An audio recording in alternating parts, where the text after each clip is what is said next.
Both platforms online, and Dip will take it home. What a game. Take a victory lap, take a bow, and take the headsets off and start to yell.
Forces a jump with it this time, and they both stand shielding in the gun smoke, but eventually they both back off again. Pops him up with a bomb and finally gets an up air right there. He was so dangerous, and if it connected, it was likely to stock. So many things can kill Trajan now at 167. They cannot afford another strong hit here. Staying up high, and they go for the downer on the platform, and Kiwi is there. But not like that. As soon as it gets that PK fire into the grab, a little bit of scramble situation, knowing that the laser's gonna come out. Gets nared away instead. Arrow doesn't land. Neither of them get to the stage. They get back aired instead. All the way across they go. Bomb in hand. They get side beat as well. And the falling hitbox will lead to the up smash. The dangerous opportunity here. 86% again. Rolls in. This time he gets caught. Sweet spot back air. And that will do it out. Gyro on the opposite side of the stage. Dash attack catches the landing. But they will not find the stock quite yet. Forward air will knock Kiwi away once more. They recover high. And they will get caught by the up air. From the right side of center stage. High recovery here from Kiwi. They'll land it onto the hydrant. But they won't be able to connect it. And that's another aerial. And this one will do the trick. A nair instead. Gamer Dog surviving. And we talked about it before. You mentioned touch of death character if they find the opening. Another absorb, back to zero. Gyro is out and in play. Can he get it in his hands though? He wanted it at the last moment, but won't be able to get the back throw off the mash out. Maybe let him get out instead. Damage being racked up. Linny recovering low here, and he cannot really challenge. Now grab back throw, and it's one stock apiece. And we've seen now Tony. Oh! What? It's Fizz Rain here on Tree that's defending it proper, and they might be able to make magic happen with 2K. Can they pull off a third? No. Braindead might be able to have a wonderful shot. Thrash doesn't see him. A Rolling Thunder is going to push everyone away from C main, but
It is a good evening because we are about to get into the ECAC Valorant Semifinals. That is right, one more step to go before the big old grands themselves. My name is Sam Tonks, joining me none other than the spectacular Zobi. What an evening we have ahead of us with our two amazing teams, Zobi. Yes, a best of 5 full-length feature. You know, I did one yesterday for NECC, so why not jump over to the ECAC between Brewton-Parker and Farmingdale? So it definitely is, you know, Farmingdale. They have battled their way here, ups and downs, wins and losses, versus Brewton-Parker not dropping a single map in all of the regular season or playoffs. Albeit there were some close calls, some OTs, but they still are the undisputed reigning champs. Yeah, it's a good title to be able to hold on for yourself, and obviously one that looking forward into the future, especially with grand finals coming up, and with that even more so winning the grand finals, a bid into the CECC Texas LAN happening this May. So a lot going on there and a lot on your mind, and having that perfect record behind you, oof, Zobi, that's a boost in the morale.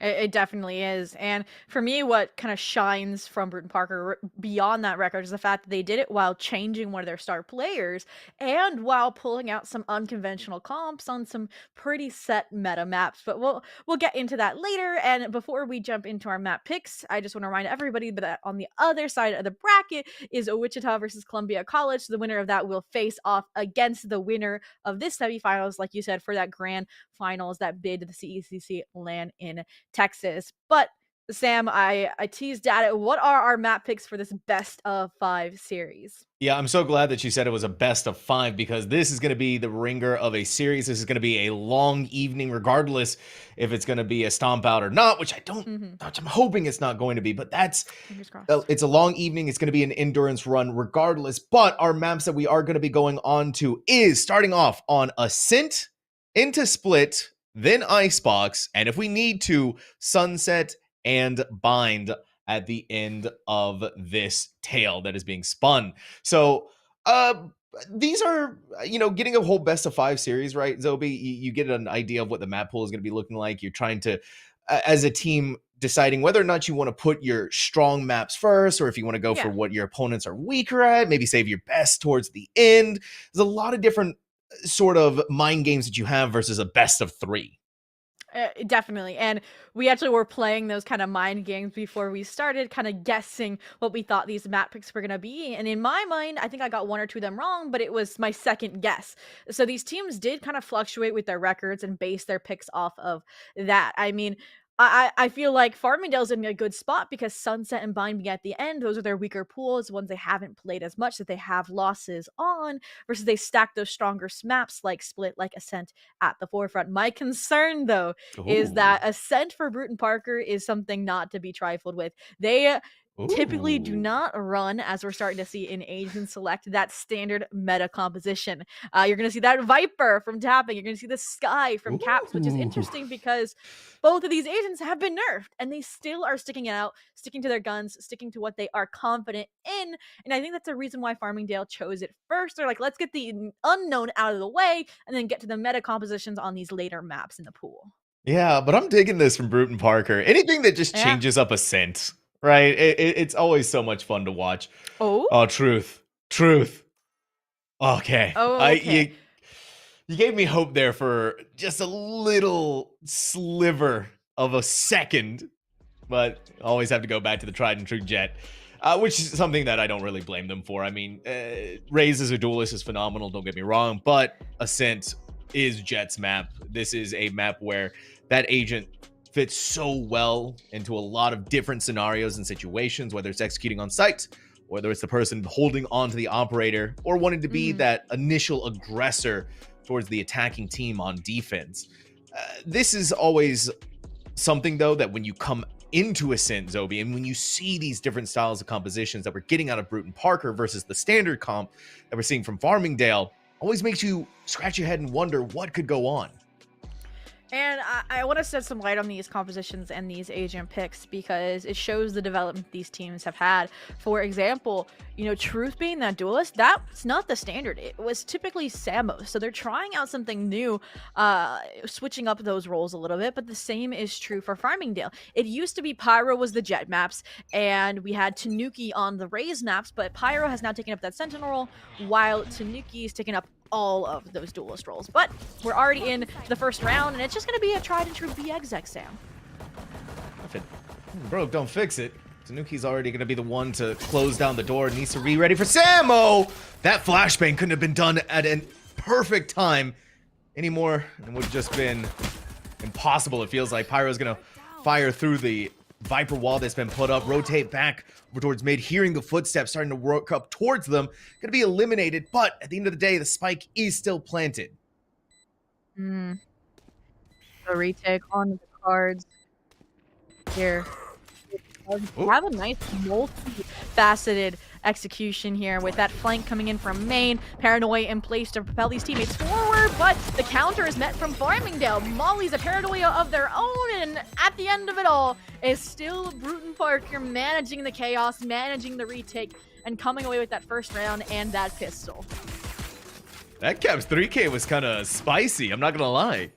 And walk on the site like you own the place, and well, at the end of the day, they sure absolutely did.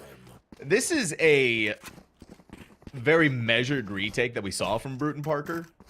On top of that, they weren't all trying to just flood onto the site. They were very patient with the usage of their utility, and especially even more so when you're able to catch Pyro trying to rotate back and meet the group through their spawn. It really did set themselves up for a lot of success.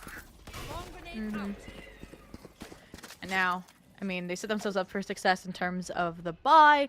It's typical you see, you know, your KJ maybe with a little bit lighter of a buy, so you can get that hero rifle of third round, depending on how substantial or successful that second round force is. But what's interesting here is the mobilization from Brewton-Parker. They're not sitting, they're not waiting for Farmingdale to come to them. They're actively seeking them out. They've pushed out Market, they've pushed out Catwalk here, and it's kind of now forced the hand of Farmingdale, forced that response, and it's going to be head on Farming Limp with the Paranoia, and they are searching for more. They're so hungry for it. Tanuki still trying to remind them of their presence. Ran out of ammo in the old reliable Spectre, switching. Tried to use the Ghost, but Samo has pushed all the way out of B main. Looking diligent. Sure not to be caught off guard. Truth has one of their own.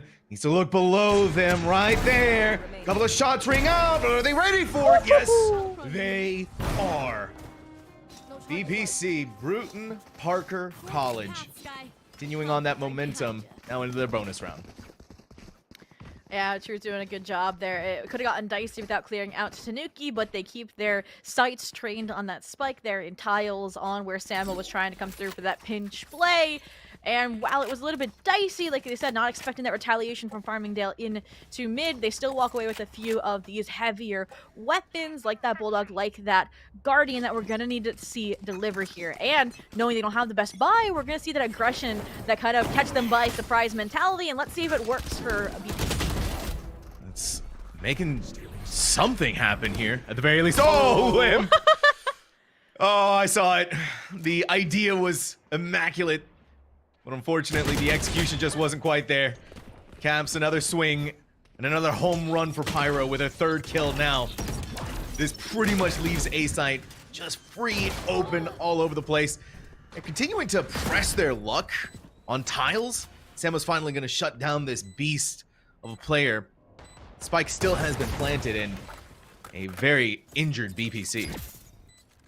Yeah, so plant secured, Farmingdale assuming that post-plant protocol, but Samo's on the road to disrupted if they're not careful. I mean, the Killjoy dying early means there's no indications, but Tanuki has the back of their teammate, has the back of Bip, so they will maintain this numbers advantage, placing Force happening in a 1v3 that they cannot clutch out. Akiru finishing things off, securing that first round for Farmingdale, and keeping a sense pretty much picturesque in terms of how you expect these rounds to push and pull.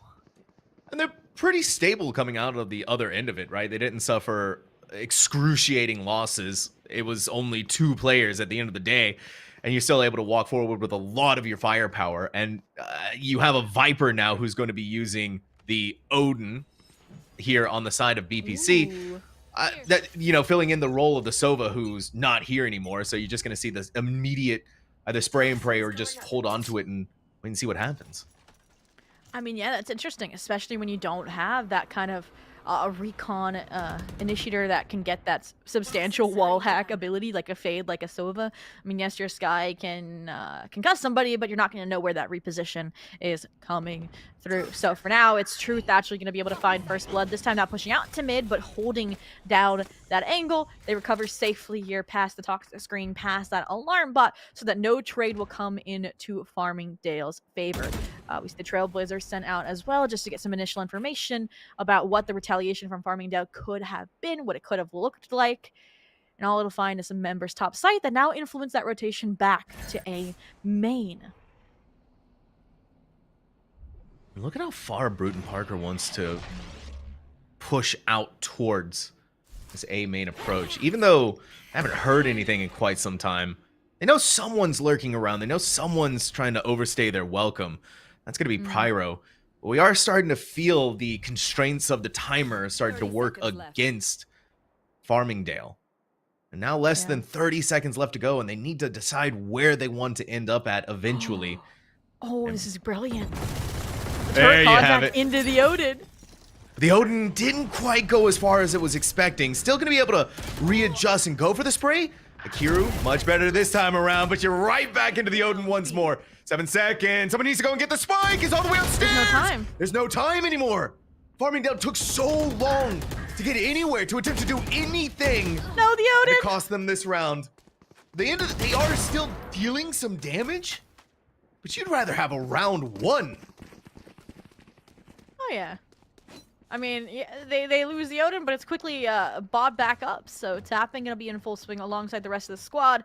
But you do see some of those repercussions, right? In the form of the Guardians, in form of the light shields. But definitely is Farmingdale a little bit worse for wear with that Spectre, mainly for Supa. So we'll have to see. I mean, this round feels like it's going to be make or break for both squads. Does Brewton-Parker extend their lead, as Farmingdale go limping away with an eco round to try and right a sinking ship? For now, with Limp getting that first blood and looking for more, it's only going to be a 1-for-1 trade. That's the green light on this A-site execution off of that lockdown. I just need to make sure to punch through Samo, who's still hanging out here. A real big issue that we're going to start seeing is they gonna have to be pushed away by that. Thankfully, though, Omen Smokes are gonna push him back now with the ability to be able to plant the spike. Still being sprayed and prayed on the Odin. Doesn't find its target. Spike is still gonna be planted. Fort tapping needs to go for the reload of the Odin, but Truth has it right on the flank, and they're still not letting go of that trigger. Brewton-Parker College knowing exactly the plan and how they want to execute these retakes. And it's feeling immaculate right now. Yeah, that was unfortunate. It felt like Vip was more just trying to be a bait to hope they didn't clear out the corner, clear out their teammate there, so they could have that hero moment for Farmingdale to get back on track, to rein in that control over the outcome of the round. And just the thoroughness from Brewton-Parker, like we said, these retakes look like a strong suit, look like a comfort even when a site control is lost. And yeah, Farmingdale forced into that full save, deals across the board here, and only really a null command to lean into if they want to try and go for a fast exec into a plant to at least have that little bit of money moving forward. I mean, it looks like it's been red kind of here. Limp again, being that aggressive, kind of first blood machine, looking for another frag, but now it's been countered. Farmingdale's adapted, Sam. This is crazy, though, the way that Limp is using their smokes. And what's even crazier is tapping and how far forward they pushed out of their own Viper's pit to eliminate someone in mid. They're not going to overtake anything here just yet. Tapping, patiently waiting and seeing if someone's going to walk or traipse through mid. They did see the sky on the flip side. They did see that someone else is there, and so that this player isn't alone. Akiru is being ever so diligent, making sure that they don't get caught out. But Brewton-Parker College are not going to waste any time. Look at where they are already. Ooh. Brilliant headshot from Tanuki, but it's immediately traded out by Truth. Finding refuge once more inside of Tree. Now Farmingdale is a chicken without a head, trying to decide where they eventually want to go. Hey, a Super 8 headshot right there is clean, but always these trades are devastating. I mean, they really wanted that trophy, those weapons like the Odin from their kill on a trapping. And now, I mean, they assume it's an empty B site, but not only has Caps been anchoring here, but From the Shadows means that it's a stronghold for Brewton-Parker. And with Deagle leading the way, your blades tucked away, again, it's a similar issue where Farmingdale is up against the clock. They don't know how many players are there at Boathouse. They only knew about the one, and Caps, who's been concealed, will finish it off. Deny the eco, and it's a team ace as the cherry on top. It's crazy the locations that Caps ends up at, right? They pushed through at mid with 4 tapping, and then they fell back into Boathouse with Limp. And the first time around, didn't find much impact. 4 tappings, Odin was the one to do that there, but Caps playing around with their team and not really ever leaving them alone necessarily does so much here for map control that Brewton-Parker College is continuing to abuse over and over again that Farmingdale just has not found the answer to. And so for now, Farmingdale gets back to business, back to a buy, and back to the B site. Fueled by what should have been the null command, but Odin has zero respect for that when it's behind a Viper and not a recon initiator. Not only that, but Samo never left the site. Truth has rotated over to support as well, and it's a complete shutdown before they even make it out of B main, Sam. And Tanuki has nowhere to go. Descended on all fronts. Brewton-Parker College is coming in here with a mission right now, Zobi. That mission is win. Their first half already secured. We're looking at 6 rounds already. Farmingdale only being able to take off the 1. That was during Brewton-Parker College's bonus. Mm-hmm. And a reminder in my mind that Farmingdale knew what they were getting into when they picked this map. Yes, it was a strong suit for them in the past, minus some close calls of maps, but they knew Brewton-Parker had this unconventional composition and that they might not know how to challenge into it. So it feels like they just wanted to get this map out of the way, and that's why it was their map pick. It wasn't necessarily them picking their strongest map like Split as that starter. It was more just let's get it out of the way, get to our stronger maps. Well, yeah, this timeout, though, is going to have to be important for Farmingdale. Something in the ship has to be righted here. Whatever execution... the way that they execute onto site, right, especially from that first pistol round that we saw, was something to behold, right? It was fast, it was decisive, and it was pretty clean, all things considered. It was just the retake that they failed on. But now they are wandering all over the map, trying to decide what to do, and in a lot of these situations, it takes so much time for that decision to be made that the round is already over. Yeah. So they're looking to speed things up here a little bit. Maybe challenge the mid control that we know Brewton-Parker likes to fight for. Unfortunately, those better weapons aren't going to get the job done for you. You throw numbers into the mix, and they are just going to be stripped away by Truth, by Caps, and they are not done searching one after another. They walk to their death, and they just respect it. Pyro, the last standing, and yeah, the last to fall. That's a 7th. A guaranteed lead off of that flawless for Brewton-Parker before the sides swap. But here's some copium. Sam, is that a sense of defense sided map, right?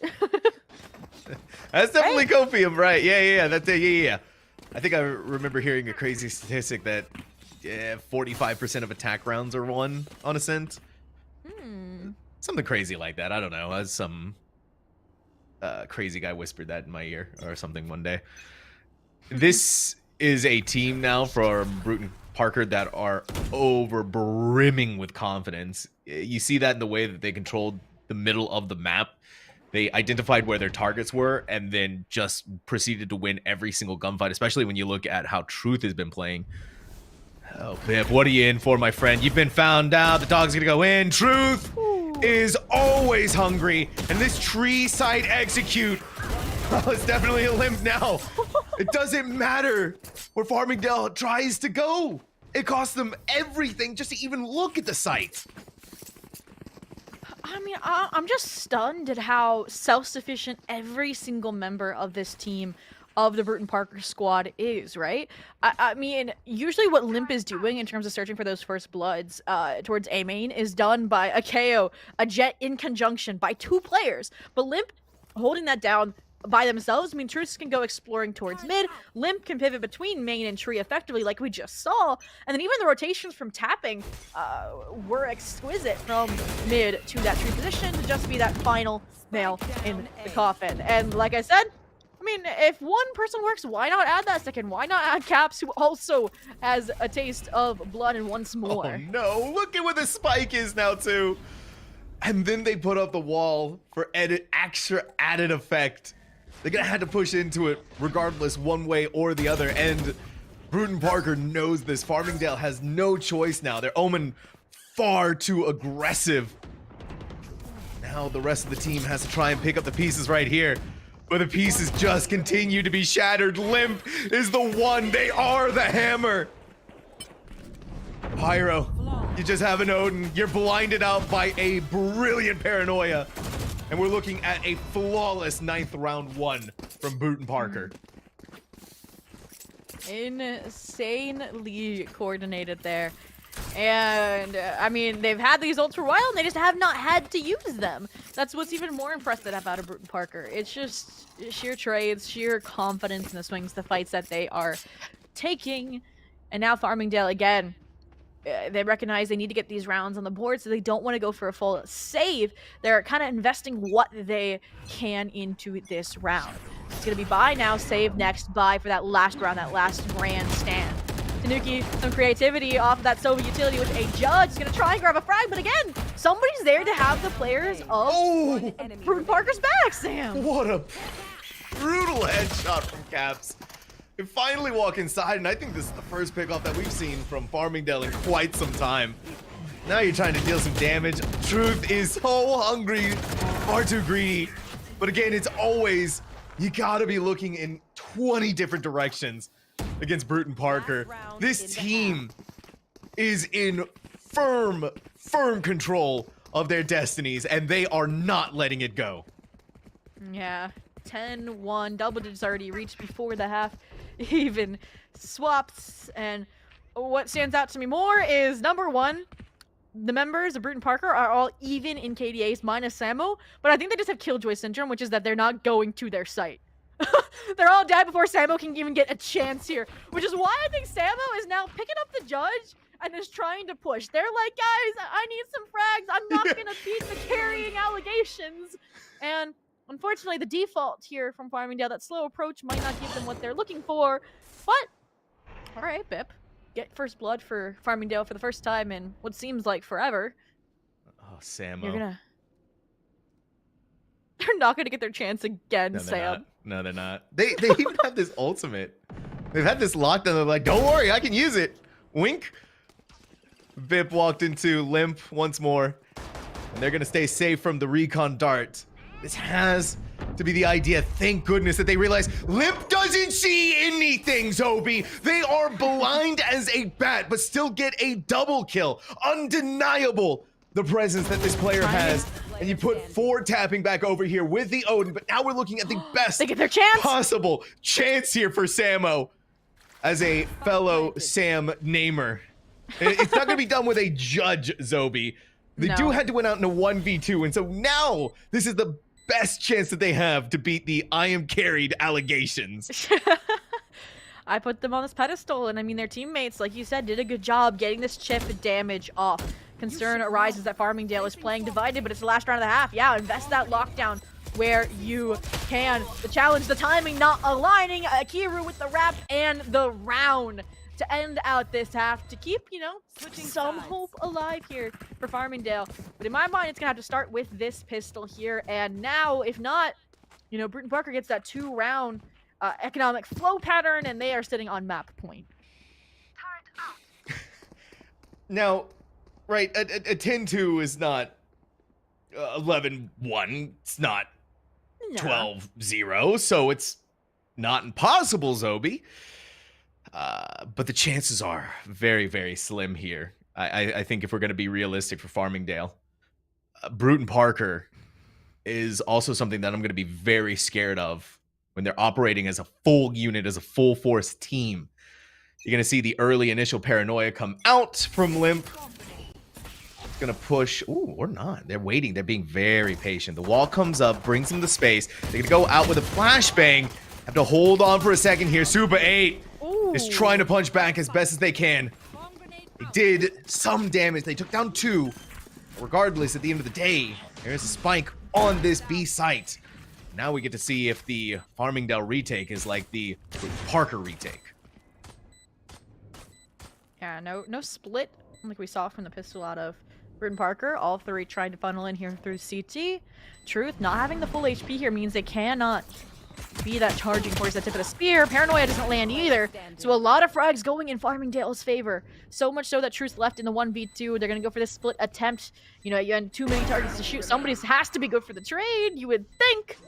But Truth has their own truth to live, and that is going to be this deagle shot that might align on to Bip. Time not in the favor. Bip has to get halved, and when they try to stick it all the way, in this case, Truth's good for the 3K, good for that 11th for Brewton-Parker. And did it all with 20 HP. That is a decisive blow from this team. And even more decisive is Farmingdale having to force up these weapons. There is no ifs, ands, or buts about this, Zobi. They have to try and make something work in this second round of the second half. Otherwise, it's done. Mm-hmm. I think forcing is the right decision here. If not, you just kind of give up this map, give up that map point, because 10 rounds in a row for OT, even for one of the best teams in the world, you're going to slip up, you're going to have mistakes or star players. Speaking of star players, Akiru, you moved too soon. You would have had 3 Pembers eating out of your hand, and as a result, even if they're paranoia, they're still going to hit those shots. When Truth as a hero rifle, a Vandal with your name on it, and it just lands the slaughter again a bit. Just throwing themselves into the fray, hoping something sticks, but it does. Oh, that's bullying. Pyro ran into it with the judge.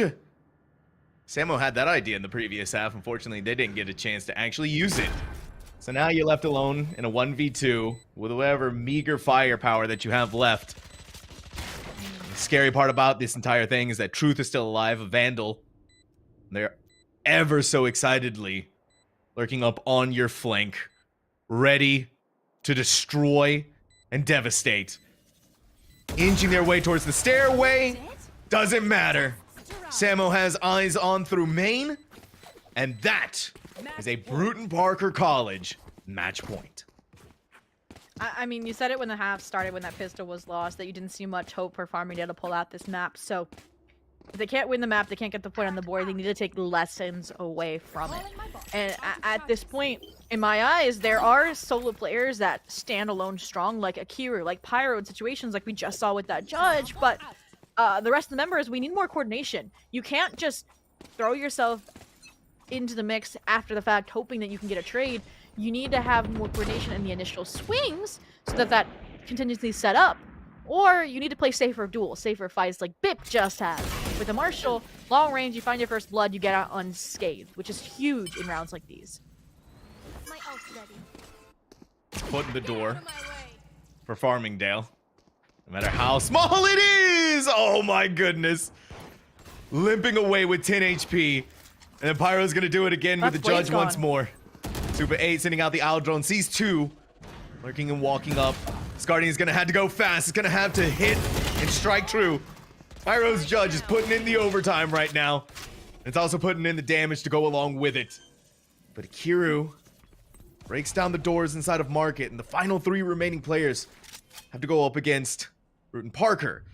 Limp is trying to regroup with the team, and Samo is being ever so cautious about actually planting the spike, making sure that they're not going to be taken by surprise or fooled in any way, shape, or form. Limp throws out a couple of bullets of their own.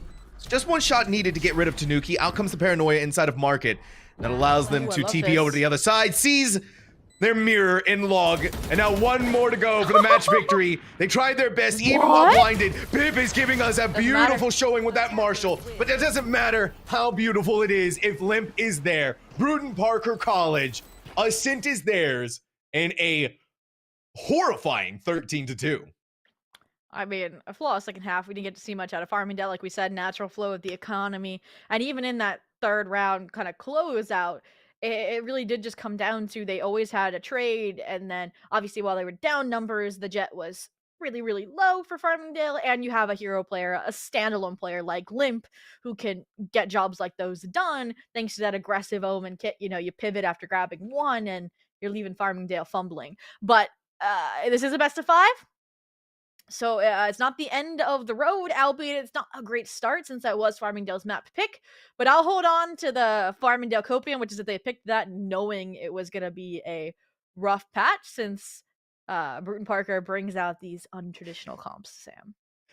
But I think that's also even scarier, though, is that they were able to win out on Ascent with that untraditional composition of a Viper, a Sky, right? These are the things that you don't typically get to see very often. When you have those variations on Ascent, it leaves you, once again, scratching your head. What can be done? Well, apparently, from Brewton-Parker, a lot can be done. And a 13-2 is a very convincing argument that sometimes maybe the experimentation phase is a lot of fun. I mean, you even see it in the VCTs, right? Leviathan versus C9. That was a fantastic matchup, but Leviathan was experimenting with some different flavors of Ascent as well. And so players are starting, and I think teams as well are starting to get a little bit tired of the standard composition. And sometimes when you throw that wrench into the plans, it really does just upset the timings. It upsets the whole flow of how you think Ascent is supposed to go. But now we head into Split. And again, Split is also one of those maps that you do see some of those different compositions versus what you could potentially be getting out of, especially if you're starting off on the defense. Well, speaking of starting out on the defense, I'll show that Farmingdale is the one starting out on the defense. But what sticks out to me is the fact that number one, Brewton-Parker picked this map knowing it is undeniably, I would say, the best map for Farmingdale. I mean, they're 5-1 on this map. It's their most played, their most trialed, like you said, to get that composition pinned down. And the other side is that they're not going to be pulling out that untraditional composition that might have been where the difficulties for Farmingdale lied. It is hard to counter a toxic screen out Ascent if you're not used to it. Same with the Sky and getting concussed out of left field when there is that aggression alongside a Paranoia, alongside an Omen. So for Split, where they run that Breach Sky, it might be the traditional approach that Farmingdale can counter. And I will also say I'm an Astra simp. And we might see the Super Astra. We might. I do remember a specific LAN event that we were at that you believed strongly in the power of Astra. I love Astra. And I'm just devastated that they aren't picked enough on Sunset. That's my map where I think that they can do work. They can have the most impact. No, I can definitely understand that. And now that we've entered into a world where we have Clove in it, now there's even more opportunities for different agents going on here. But Brewton-Parker is already giving us a pretty nice look. Yeah, this isn't anything too out of the ordinary for what I would say you would get out of Split. Farmingdale on the flip side, also going. They changed it. No. You've lost my favor, Farmingdale. You got rid of the Astra. How could you? Zobi in shambles.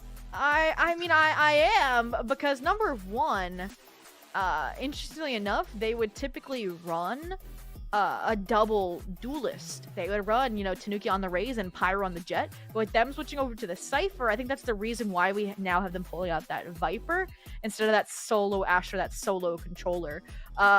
So it'll be interesting to see if they've settled into these new roles in time, because it is definitely a different dynamic when it's a solo duelist versus a secondary duelist, because you can't be as a dive-in heavy, because then without a duelist, it's harder to rotate. It's harder to kind of shove your way back into a second site. Versus on the side of Brewton-Parker with the composition they're running, yes, it's that solo duelist, but if they fall, you have that double initiator, that extra punch of a breach of a fault line that can help out the rest of your teammates achieve that similar prospect of claiming frags on a site. Map number 2 now. We are on Split. an accurate word of dominance from Brewton-Parker out of Ascent. Truth is going to take a smidge of damage from their own pain shells, but who really cares? Ooh, Cavs, there was just enough of a gap inside of that cage. Camera's catching them all in 4K. Pyro sees their targets, tries to go for another. They're not far more than they could chew. But they did walk away with a 1. Numbers are even once more. Pip! Again, getting some of these eliminations when they're catching them unawares. And looking like a much more confident Farmingdale this go-around. Confidence may be wavering. Parker is getting some picks of their own. Last player standing. I mean, a triumphant sight take, crumbling a little bit Supa, though now getting overwhelmed by that cacophony of utility I've spoken about for this squad, but sometimes classic RNG is all you need with 3 bullets left. They might be running out of it. Now, both Omens toe for toe in terms of HP, but the timing and the better weaponry there for Limp, and again, that solo hero player with the 3K on the pistol will keep Brewton-Parker where they're used to being, on top. And they're not being shaken off their throne anytime soon. Nope. Another pistol round for them, another pistol round. It's sometimes paid in blood. This one definitely was. But you do limp across the finish line, and that's really all that matters. And for Limp, the controller of the hour, it feels like. A insane performance that we got out of them on Ascent. And not letting that be any different here on Split. Akiru, the lone wanderer in mid.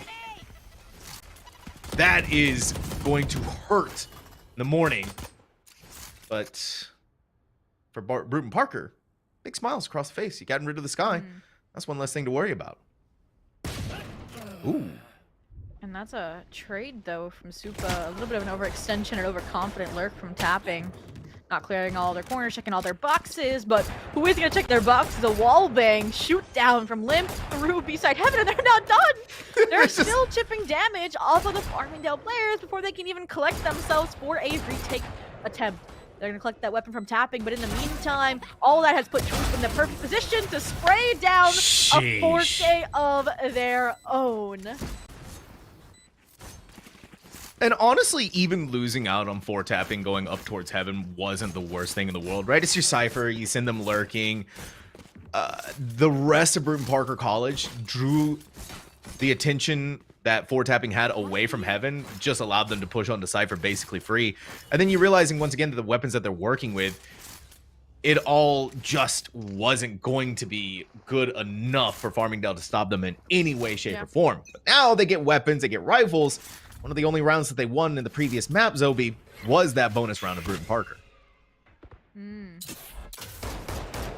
Now, I mean, Brewton-Parker, they're just fueling the ego at this point. I mean, yes, it's an eco round, save bonus conversion, but Truth, again, leading the charge here. Bip's going to punish that, but some chip damage is always a win. Gives the remaining members a chance to start converting to double down. To this point, that mid-aggression stalled out and numbers strengthening the hold here, mainly Supa in vents. How does that shot hit?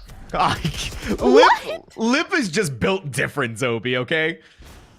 Limp is so scary.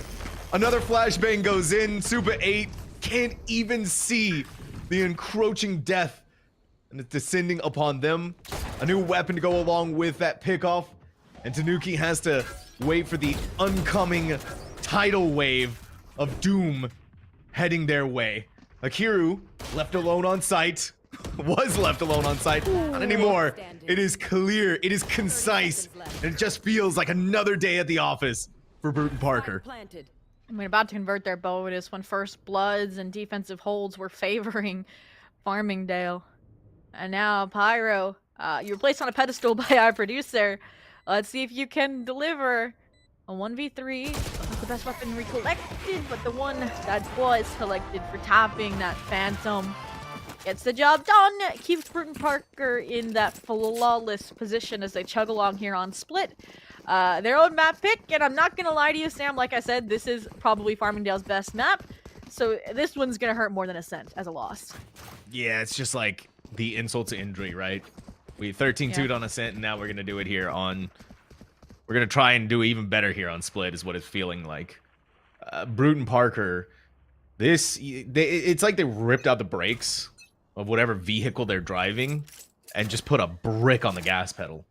It's full speed ahead for this team, but it's still a measured pace and a measured tempo. It's not like they're rushing. It's not like they aren't being diligent in their usage of utility.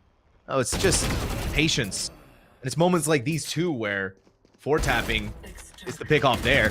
Wasn't quite ready for BIP on the second approach, so we do see an elimination there, but you're seeing some of that damage being done. The numbers advantage still favoring Brewton-Parker, and it just continues to further increase and increase. Now with the spike down, and all players from Farmingdale down, Brewton-Parker has the 4th round won. I mean, at this point, you know, you try and identify like mistakes that are being made from Farmingdale's perspective, since they are down 4-0, but I mean, their positions are fine. They even have now players in positions in duos to get trades, and Brewton-Parker's just disrespecting that. I mean, last round, right? They were like, all right, let's just throw ourselves into mid again and see what happens. And while the round prior, you know, we did see Bib with the first blood, and they hold it down for the first kind of wave. That round, that didn't happen. And now Brewton-Parker has ultimates online to continue this escapade. I mean, they understand it's going to be a bye here for Farmingdale, which is why that Rolling Thunder gets invested. Unfortunately, neither player is hit by it, so they're in fighting spirits. And it will be a 1-for-1 trade to get things started. Supa looking for more, but that flashpoint lands flawlessly. And it's going to be a numbers advantage for Brewton-Parker on this retake. And it's going to be so difficult. Look at who's lurking, who's going uncontested in this as well. This Cypher has a perfect opportunity to be the death blow to Farmingdale. Just wait for the call here. Whip out the knife. Go into heaven. There's one. The second one on the board for tapping. Lurk accomplished. Devastation ensuing. Brewton-Parker College flawlessly running through this map, not having dropped a single round so far. Yeah, 5-0. They're looking to one-up their Ascent performance. With this round, no substantial ultimates work with, maybe a Viper's Pit or a retake ultimate of the Seekers for Akiru. But the gun's not to back it up, and I'm expecting to see a rocket off the rip from Truth here on this A-side entry, so I hope you're prepared, Bip. Someone's gonna have to be prepared. Explosive entry from Truth. Quick showstopper. They're not gonna be stopped by that wire, not anytime soon. Hey, double kill though from Bip. But whatever they were hoping for may have just been ripped away. Some of these lighter weapons though, doing the job. A Bucky, a Stinger, and a Sheriff. But how much more can you go when Limp, the Omen God, is still alive? Looking like it's actually pretty good so far. Caps is gonna be the one to take initiative, get into the back line, and eliminate one there. Quick shot comes out to Nuki and Supa 8, both Sheriffs in hands. See who's gonna be the quicker draw in the west. Caps waiting for someone to make their own swing. Not too worried about the Omen. May have TP behind them, but look at how quick they are going all over the map. Tanuki over at screens, playing it perfectly. Supa 8 had the read, and for Farmingdale has their first round. Now that was some clean coordination between the two. I mean, confusion of a paranoia, a shrouded step, that then the fancy movement of a double satchel from Tanuki can get the job done. I mean, they don't walk away with the crowd, but they walk away with what is important, the round. And at the end of the day, that is all you can ask for Farmingdale, because not only does it now give the confidence, the blood pumping, but it gets the economy righted. I mean, so much so that Pyro feels like they can afford an Odin. All right. A little bit faster this time around from Brewton-Parker. Look at how quick they are. Ooh. Truth is just barely hanging on. 10 HP left. The Odin so very close to getting rid of this nuisance that it has been a raise. Instead of wasting time for the spike to go down, Brewton-Parker is going to put it there, and Pyro's not going to get any more usage out of that Odin. Look at the fence! Limp misses all the shots, but they aren't going to miss that one. Ready for another swing. Tanuki had the lockdown on that. An Omen gone. The smoke's along with it. The team is going to try and fight back. Tanuki picks up a second one before Death claims them once more. A 3v1, Super 8. They did it last round, winning it out for their team and giving Farmingdale their first round 1. But it just proved to be a little bit too much this time around. Brewton-Parker College, a small misstep from the previous round. One that was quickly rectified. Yeah, I mean, they recognized that they were taking a little bit of forward presence that was unneeded. They were taking fights they didn't really need to be gambling on, you know? And what do? Instead, they all hold down the site, they stay, and they let one player go exploring, that player being Limp, who, when you're 11-4, of course you're allowed to. And they still walk away with their 1 in the round. So that's all you can ask for from a squad. So now, I mean, the fact that they have the Rolling Thunder already back online, one of the most important or expensive ultimates in the game, and the fact that Truth has already drawn first blood, overwhelming Tanuki, that duelist, it's just chaos, and that stinger, I think, it just proves it further. I've got your trail. A judge loses out in these close quarter engagements. Samo just had the headshot perfectly lined up enough. Pyro stuck so deep into the site. Whatever fight they need to take on has to be one that wins for them here. Super 8 at least had the wherewithal to look behind them. Anything more than that is just all falling apart. Pyro is doing it though, and giving us whatever left they have in the tank. And Samo has 22 HP, limping away with whatever they had from heaven. But it didn't matter even if they had full HP. Akiru lands the headshot and lands Farmingdale another round 1. Yeah. Second round on the board, some ultimates to work with, and again, at this point, it's gonna be a mental game. And they have so many good ultimates to work with now. Tanuki with that showstopper, a good counter, especially if you can find caps on the receiving end of it to ensure they can't get a sight take off of that Rolling Thunder. Akiro as well, if they get an opening first blood, if they get a trade or two, the Seekers could come out to confirm late round rotations. This point, I mean, we've seen this mid-take before, we've seen this overwhelming use of utility, and it's all a ruse at this point. They're gonna hopefully draw numbers towards heaven while they explode out of B main. I mean, the Trailblazer, the Viper, all seasoned there. And because of this backwards pressure from Supa, you had no information that they had crept onto site. What was that call? Limp is just doing it all again. Spike planted. Is Omen feeling almost like a duelist. And then the aftershock is going to go through. Once that ticks away, Truth is going to walk in, Enemy remains. destroying and eliminating all who dares enter into their sight. Clean up the last one. Brewton-Parker College, 7th round done. I said it in the pre-show as a joke, Sam. I was like, you haven't lost any maps up till now, why start now? And that feels like the mentality that Brewton-Parker is taking to heart here. Yes, they might give up these rounds here and then, like I said, when their excitement gets ahead of them, but they reel it back in the following round, they keep things clean, and they keep that substantial lead. Right, they've established that they're going to have an advantage before the side swap here again, and they still have the prospect of double digits, another 10-2 in the cards. I mean, especially when there's a showstopper Rolling Thunder being thrown at the ace site, you have to respect that if you are Farmingdale, and now we'll get to see those retake ultimates like the showstopper, like a potential neural theft, influence the Farmingdale strategy. Oh, Limp. Oh, that's a shorty. That's a shorty. So much being shot at, but Limp is not going to go down without a fight, and they're still alive. Beautiful flashbang from Samo. Just couldn't quite clinch that last kill, and a neural theft.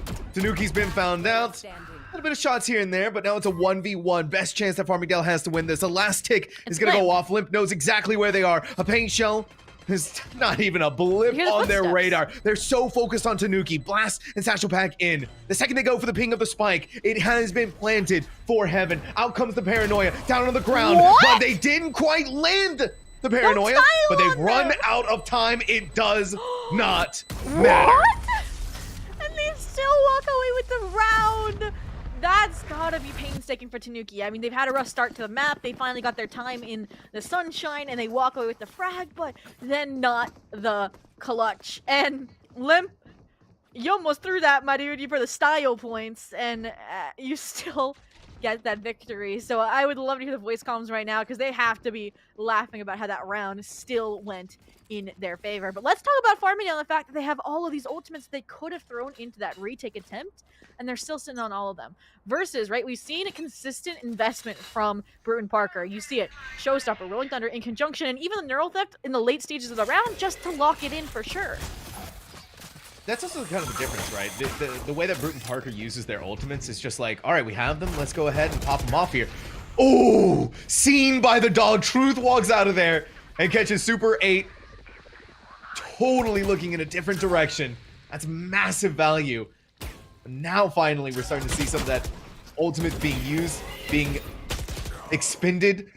Limp, flashed out, couldn't see anything, tried to fight back. Is Akira ready for the third attacker that was on this site? They know that the spike is here. They know that Samo is. No, quite clearly and concisely, no, they don't. Quick flick back over, gets rid of Truth. Now Samo has to go and actually plant the spike. Quick ping of it, maybe to draw someone out from heaven. Down goes the snake bite. They haven't planted it yet. And good diligence and patience from them to not do that, but the camera has found them. Gonna try and whip out the dart, but it's all for naught.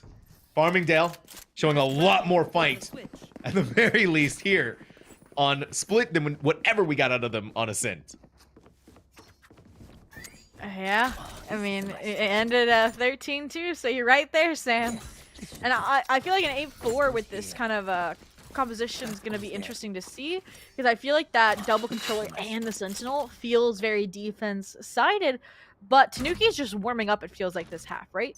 So I feel like next half, they definitely will be winning a lot more of these one-on-one duels, these entry fights, and that's something that Brewton-Parker may not be prepared for. For now, though, half's not over yet, job's not done. There's one more round that you can get in your favor if you are at Farmingdale. And I mean, I've been liking these responses where they have this heavy mid-pressure because they know that's exactly what Brewton-Parker likes to take advantage of. The question then again lies with Tanuki. Will they win that gunfight if they come be heaven? Or on the flip side, will BIP win that fight if they come vents? Oh, timing. There you go. It's beautiful. And they're gonna find refuge inside of Vent itself. And Samo is keeping a very strong eye on this in case this pesky Viper does decide to go for seconds. But now with attention being drawn away from it, a good opportunity to try and go back in there once more. Super 8 walks out. Only once more to get 4-tap there. Into the shadows. Has to step out of it again. Now on the flank, Kiru looking in 20 different directions, it feels like almost. But these shots landing quite where they need to until just now. Bip, the lurker. Bip, the silent player. Quick snake bite goes down. Do they know where this breach is? Right below them. And not wanting to play with fire. And I can't blame them here at this point. The spike is going to be planted eventually. Instead of wanting to have this heaven approach, no, instead, over towards CT. Caps is so forward thinking and how they use some of these fault lines. It stalls things out for a moment. Having to make sure to keep an eye on all of the possible locations that BIP could be coming from. It's not planted for main. So they have to stay within striking distance here, thinking they got the correct timing. And while they do, BIP is prepared. And with that HP advantage, that's going to be a 4th round going in favor of Farmingdale. A respectable half considering how things started. And it gives them a striking chance here in the second half if, like I mentioned, these members that have been warming up can truly come alive to counter these hero players, this confidence that Brewton-Parker has been bringing into this semi-finals. This will be their first pistol of the series if they're able to secure it, Sam. And they need to. They need to give themselves some form of leverage against Brewton-Parker. And winning these first 2 rounds of the second half would be everything to this team. Caution here. But this time around, though, like I said, we have that fight back. We have that desire, that hope in their eyes to actually strike back. Let's see how far forward they can take this. A quick guiding light's gonna notice someone's here. Paint shell out there. Nice paranoia, blinds out Truth. Wanted to go for that ultimate orb. They did end up getting it. smattering of damage does come back around. Team is going to fall all over the place. Farmingdale got their one. Now they are done. Cage up in heaven. Not going to see Limp, who rotated around just perfectly to catch the timing off on Pyro. Yeah, that felt like a false calm. Pyro says, I have all this control, come back B, but site has not been cleared, and that control is regained by Brewton-Parker, so Farmingdale, yes, you still have time, a minute on the clock. You've given up all that space you had gained with an initial frag from Tanuki, and yeah, Tapping says that it is not free real estate here. Be having this go around. They steal that frag away and are starting to now kind of herd the members of Farmingdale over towards this A site where, I mean, you have Caps and Screams with the Deagle. You have backside Caps lurking as well, unbeknownst. So I think it's going to come down to the timing here and the crunch. I mean, there's 30 seconds left. I feel like we've seen this before on Ascent. Yeah, look at that! It just takes Farmingdale so long to get to the side. I mean, 30 seconds almost remaining there. It was definitely something that was at the back of my mind at the beginning of this round, and it just kept slowly creeping forward over and over. And they had this massive rotation, Zoe, that just ended back at A. Like I said, they had huge confidence in the space that Pyro had gained, and it was gone in an instant just because of Limp.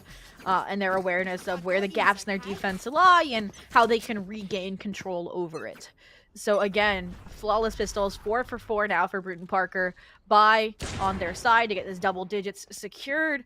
Truth, one of those members that didn't get a better weapon, can go on that offensive, can be the tip of that spear, and even play off the strap wire, but they don't need it! Tapping, again, there's always someone to have a teammate of Brewton-Parker's back, and so far, no players have followed. This dynamic duo is gonna get the job done. Tapping's on par for an ace. He already has the why ultimate! not throw the neural theft into it? They are going to secure that ace. By goodness Don't you do gracious. this, Limp. Biff is going to do it inside of their own spawn. They've been paranoid. Full shield, full ammo. But the snake, by the vulnerability, somehow manages to walk away with 2, denies the ace, but does not deny a round 1 for Brewton-Parker College. Oh, Tapping's not going to let Limp live that down. A self-paranoia on a Tapping, preventing them from getting that ace, albeit they also did challenge into a snake fight, and some right-click RNG from Bip means that ace is denied, but regardless, that's still going to be a huge mentality shutdown for Farmingdale in my mind. I mean, we saw it on Ascent, they couldn't win a single round once the side swapped, albeit 10-2, not a lot to lose there. But we're feeling like it's going to be a similar trend. This is the round that they can upset that. They have rifles. It's a bonus for Brewton-Parker. They've been good about converting these off rounds, and maybe this is the exception, Sam. That was a good dodge of the fault line to go along with it. For tapping. I don't think they were seen by the dog either. The tripwire is going to hold him back for a second. And instead of actually being patient... Oh, Tanuki looked away at the wrong time, wrong place.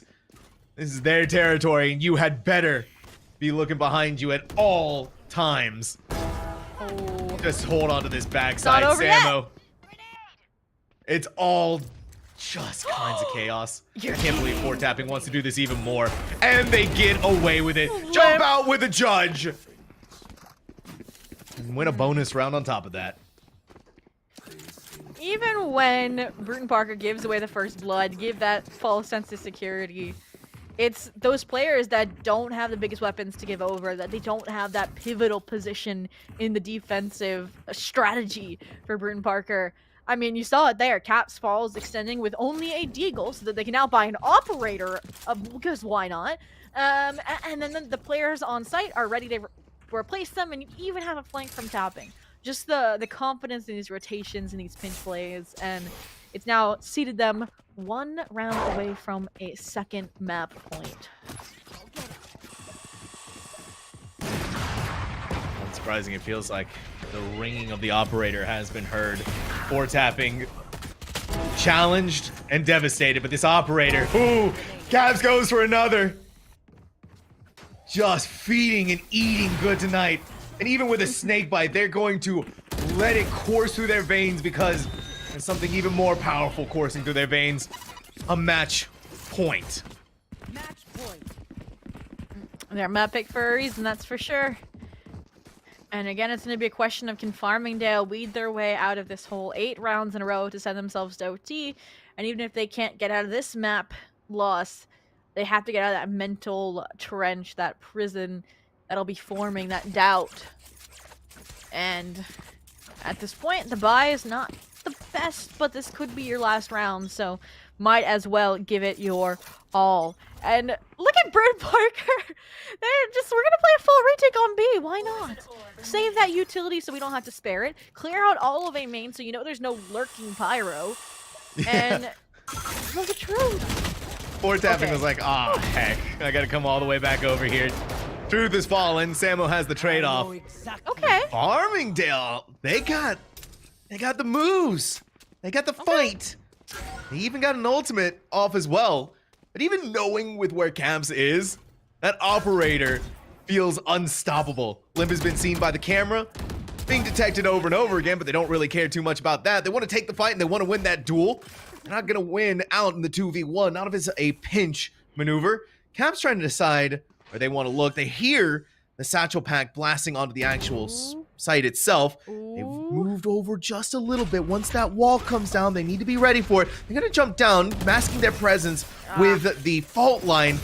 But too many different decisions running through their head. Couldn't settle on just the one. It's giving Farmingdale, Zobi, the first round of a defensive half for them. Yeah, I mean, Or attacking half, rather. Sorry.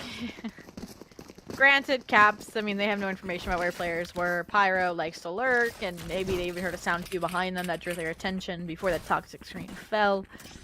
But I mean, you're up 7 rounds. I'm not going to piece apart the 1-round loss, and I looked like BPC might be taking it personally since they've doubled down on the operators. So they are definitely just having fun, right? I mean, they 5-stacked the site, wanted to play retake on B.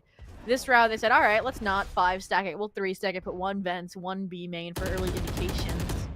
But again, this challenge from Farmingdale. Things get dicey with 1 showstopper, but a perfect flash needs the first blood. Well, it is wrestled back in kind. A late fault line, but it'll still get Truth the frag. But now you're double satcheling into 2 What players! is this? What just happened?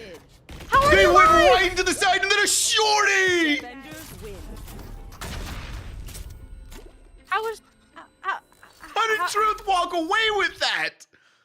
How did What? Truth survive? I'm just like, they were literally double satcheling into 2 players. I mean, if you are Pyro in that situation, you gotta be like, Supa, turn around!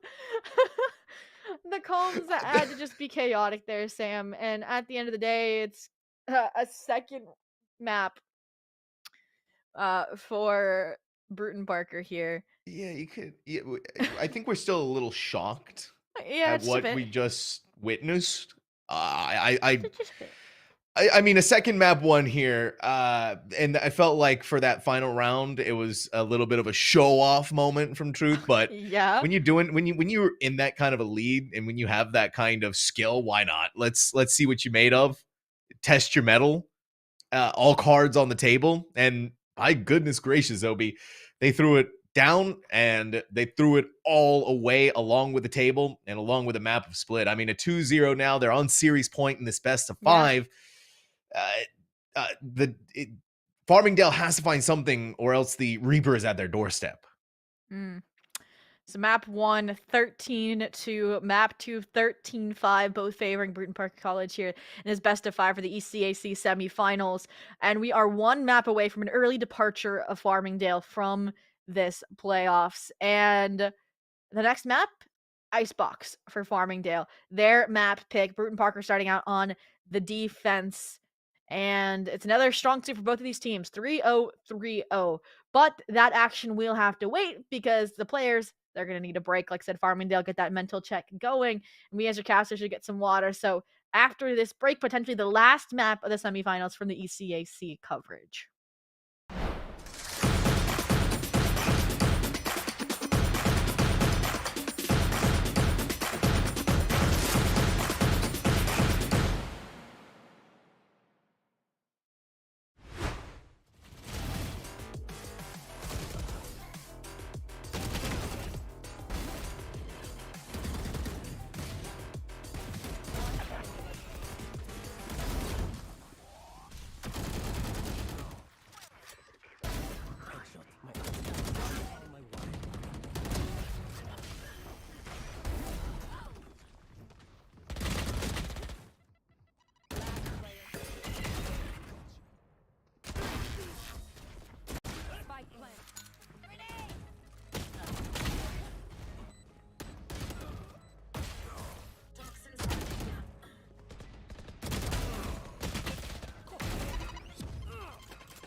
Brewton-Parker College needs only one more map to tie up this semifinals and go into the ECAC Valorant Grand Finals. Question now, is their hot streak going to continue? And are they going to go into the Grand Finals without dropping a single map? Or is Farmingdale finally going to be able to ice out this team on Zobi, the map of Icebox? Yeah, I mean, with Tanuki taking on that solo duelist role, I really don't know what composition Farmingdale is going to run because they were running the old meta composition of the Sage and the KJ, which I think would add very needed stability to their composition. But even then, they're the one starting out on the attack. So maybe you bring out a double duelist. Maybe we see Pyro back in the hot seat of a duelist. But we'll have to wait and see. But let's talk about, the team of the hour, Brewton-Parker. Alas, I don't think we're going to be seeing the Limp Omen pick again. But we are going to see potentially a double controller with a Harbor Viper. We'll see. Well, That's we're what gonna happens. find out. Agent select time. Brewton-Parker. Caps, you're hovering over Brimstone. Don't mess with my heart like You're that. not running the G2 comp. Come on, get out of here. And you're not allowed to run that, Agent. I wish. I wish. Oh, the Brimmy days. They're over. Rest in peace, Brimmy. Farmingdale, though, has it pretty much on lockdown exactly with what they want to go. BIP hovering on ISO. I don't think they're going to walk out with that. At least I hope not. Brewton-Parker, in the meanwhile, still taking some ruminations on what they want to go with. And some of the agents that we're already seeing. Sova on the board. Yeah, this is some stark departure from the source material. I said a double duelist with Pyro back on duelist, but they're going Pyro. It's a jet map. You do jet things, and Tanuki says, "I'll take the backseat. I'll play that support role on the Gecko. Albeit that kit's great for clutches, so maybe Tanuki, if they're not first blooded, it'll have some chaos to bring into the mix." But even the side of Brewton-Parker, I said double controller, and that is not a double controller that I am looking at. Limp. I was scared to see you on a Viper just because of the passiveness it would require for a defensive shutdown. So the fact that you're on Arena is oddly fitting, and I think it's only because of their performance and their KDA today, if I'm not gonna lie. Yeah, that's exactly what I was feeling. It's kind of like a moment where Limp is like, all right, you know what? I've been fragging out on Omen for the past 2 maps. Please, can I play Reyna on Icebox? And they're like, all right, whatever, go ahead. If that's what makes you happy, Limp. And honestly, I don't blame them, right? You the agent that requires you to frag out, if you've been doing it all night long, why the heck not? And that's not even to say that Reyna's not a good pick for Icebox just in general. We've been seeing that across the board in a lot of different scenarios where Reyna can be that aggressive agent, right? Especially when you think about A-site defense, which is what Brewton-Parker is starting off on. Reyna can go out there, get that early pick off, and then dismiss and play from safety. You get that, and you're all good to go. And in fact, that's exactly what we're seeing Limp holding on is that A-site. Well, I do think A-site's the correct choice for that because you can get aggressive, get a pick, dismissed out. My concern lies in the fact that they don't have that double duelist, so if Limp falls, you're not going to have a jet per se for that retake effort. Also, having no support since that Sova's late darting means, yeah, you're on island. Well. So you lose that first blood, that's that. And now Brewton-Parker in an interesting position where on the first pistol, they are down numbers, and it's just been expanded upon. And Brewton-Parker's feeling far too confident in themselves right now, I would say. They know that they're right there, truth. Not that they could get away with it, but now this is what we wanted to see from Farmingdale. Brewton-Parker put in a difficult position with Samo by themselves, not even going to have their gun out, not even going to be ready for Pyro. That is a Farmingdale first pistol round 1 this entire series. A lot of that just off the backs of Brewton-Parker wanting to be far too aggressive in their early initial play. I mean, I'm not gonna say I'm a psychic, although I think this has been established at this point. But I asked for Pyro on the duelist, and what do? They lock the duelist, and they deliver right out of the gate. They shut down the aggression from, like you said, from Limp. And then they also shut down the aggression from the Viper mid. So multiple fronts that they handle accordingly. Like you said, punish that over aggression, and I want to say give a flee the first time as well in the entire day. I mean, it's technically true, right? Yeah. It's not wrong. Ooh, up in the air. Pyro feeling so much more confident, so ready to take these engagements. But the most important crux of this all is that they're winning out in a great myriad of these duels. Quick swing out. Samo didn't quite have the vision on their targets. Flicks over towards yellow, but the Sheriff not really going in the directions that they're hoping for. The spike still hasn't been planted, though. It's actually right in front of them. They're going to try a lot to make that happen. Tanuki's aim is on their side, but so is Fort tapping. Same cannot be said for their health, Zobi. A stark and a startling and a heart attack can do 1 HP.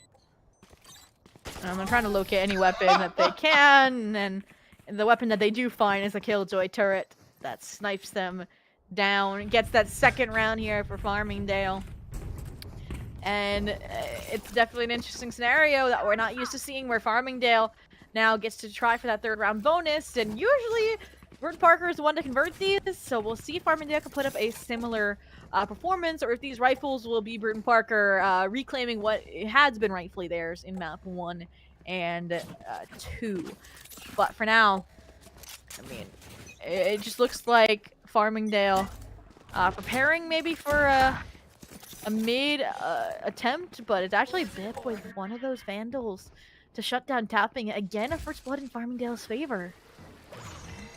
This one to be the one there for action. Limp this time around, though. You don't see them wanting to be that aggressive player. They are going to hang out towards Nest, completely unseen by the Owl drone. This misses to regroup back down on the grounds below. While Truth walks in and starts cleaning everything up, it feels like themselves. Ping up the spike. Limp gets it to half. Super 8's going to walk through the smoke and walk right into Doom Incarnate. In Parker College, denying the bonus round, and doing it relatively cleanly, I would say. Definitely. And, I mean, now we're back to what feels like standard Valorant, not just, you know, Brewton-Parker dominance or Farmingdale maybe taking that confidence in stride, Pyro now being on that duelist role. But I appreciate how adaptable both of these teams have been, right? Pyro, them putting them back into the duelist role after they've been seated in that Sentinel for the start of playoffs and the end of the group stage. And as well, Brewton-Parker, right? Putting Limp on that Reyna because they have been on a hot streak. And again, things can change map to map, and so far that's been evident with these first bloods. So let's see if this time when they have the support of the Harbor utility, they can walk away on top. I'm just going to try and do it again. Heard the drop down below. Too many numbers for them to decide which one to attack against. Going to meet their doom. Still a trade, though. Farmingdale, they still have the opportunity to aggress onto the site. Samo, waiting for the Harbor wall to drop of all things. Pyro's going to take advantage of that. The Cove is going to give even more cover there towards that. Once the wall dissipates, once the smoke goes along with it, and the Cove too, Pyro needs to start thinking about how they want to go about playing this. They hear it. Ooh, they're going to try and take that fight there. They won it. They weren't ready for Truth either. Caps timing. Walks out through tube. Wasn't a headshot. A little dirty, a little nasty. Let's get the kill, and Thrash is going to detain one of their own. Truth now in Nest. Sees the ground below. Dizzy's not going to catch them. Still gets to hold out here. Out comes the wall once more. Over on the other side. Truth has to watch out below them. Has to watch out all around them. It's a 1v2 now, Zobi. They're just the bait. Yeah, I mean, at this point, now they have the support of the Harbor, but Akira with the timing could get both of them with their backs turned, and they do! A 3K clutch for Farmingdale to maintain their lead, extend it to a third. And that's just showing how chaotic some of these rounds have been for Brewton-Parker. And I mean, a few more rounds like that, and we might have to see a Brewton-Parker timeout, Sam. Kind of crazy to think about. This entire series so far has just been one at Brewton-Parker College has written thoroughly their signature all over it. Get out of my way. Faltering right now in the third map of the best of 5 series, their series point even more so on top of that. Limp finally though It took a couple of tries to get there, but they eventually do walk away with something. Ooh. Straight it out though. Walking far too forward. Camps thought it was all gonna be easy. Thought it was all gonna be uncontested. This territory is now claimed by Farmingdale. A sight and a spike, possibly soon with it, but the Reckoning could throw everything topsy-turvy. Ooh. Yeah, Ooh, I ooh. mean, if you have some weapons, if you have some tools like a Reckoning, like an Emperor's, and like a Hunter's Fury, why not invest it? Why not try to upset what Farmingdale thought would be a surefire round? Because you had the read, you had the rotation all on point. And with that Wingman destroyed, you have Spike down out in the open. You have a Cove to contest, to isolate, but a 1-for-1 trade is not going to get the job done when you have a numbers disadvantage. So, we have to see more. We have to see coordination between these last two remaining players or hero plays like from Limp. But Tanuki, recognizing they have that advantage, isn't going to give it away willingly. Now Limp so low on their health. They need to get the kill here to gain the full effects of the Empress, their health back, everything else along with it. This team, Farmingdale, loses the spike multiple times, but somehow still eventually at the end of the day gets it planted. Samo is going to have to either walk through the wall or use his recon bolt to give them something, but they don't have anything else. No Aldro, no shock darts. So it all comes down to the raw aim and the skill to back it up. Jump peek from Yellow, not too crazy about that. It's the first. Mission accomplished towards the second. But the third is Super 8. Their mirror looks back at them and whispers, no. Farmingdale, a 4th round. I mean, all the right thought processes there. Unfortunately, that Supa couldn't save their teammates, but they are that kind of surefire win for the round to trade one or the other out, and they were the one getting that information off those jump peaks to inform the positionings, inform those timings. So a 4th round here on the board. All of the ults invested last round during that buy for Brewton-Parker. So now they're going to have a pseudo save, light shields, some weapons to work with, see if you can pull something out. But even then, I mean, Farmingdale with these ultimates locked down to open up the site, and then Pit to defensively lock it down. And I mean, so far, they're just trying to pull numbers over from BPC to the A site. You destroy all that Killjoy utility, but that turret, finding pressure mid means all that information about rotation potential to B is there. 4 tapping. Cool. Almost. Almost. Tanuki has the read perfectly. In comes Dizzy. Maze is cleared.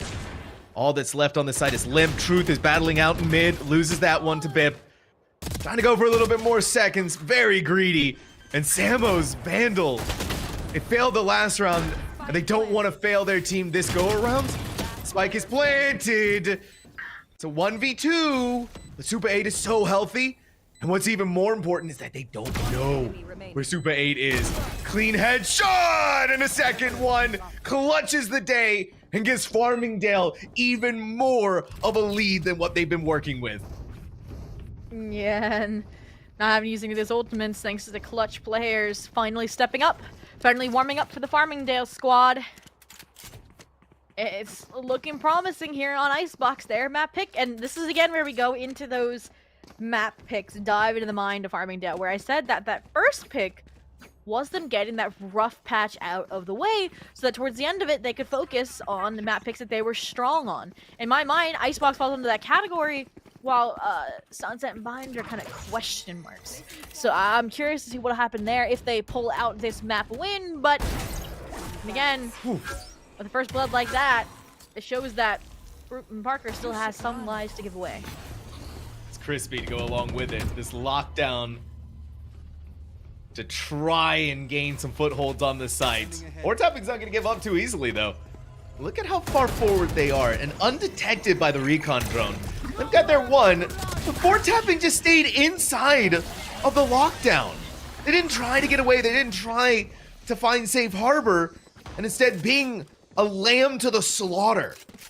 And this is what I love from Farmingdale this time around, Zobi. They're using these ultimates.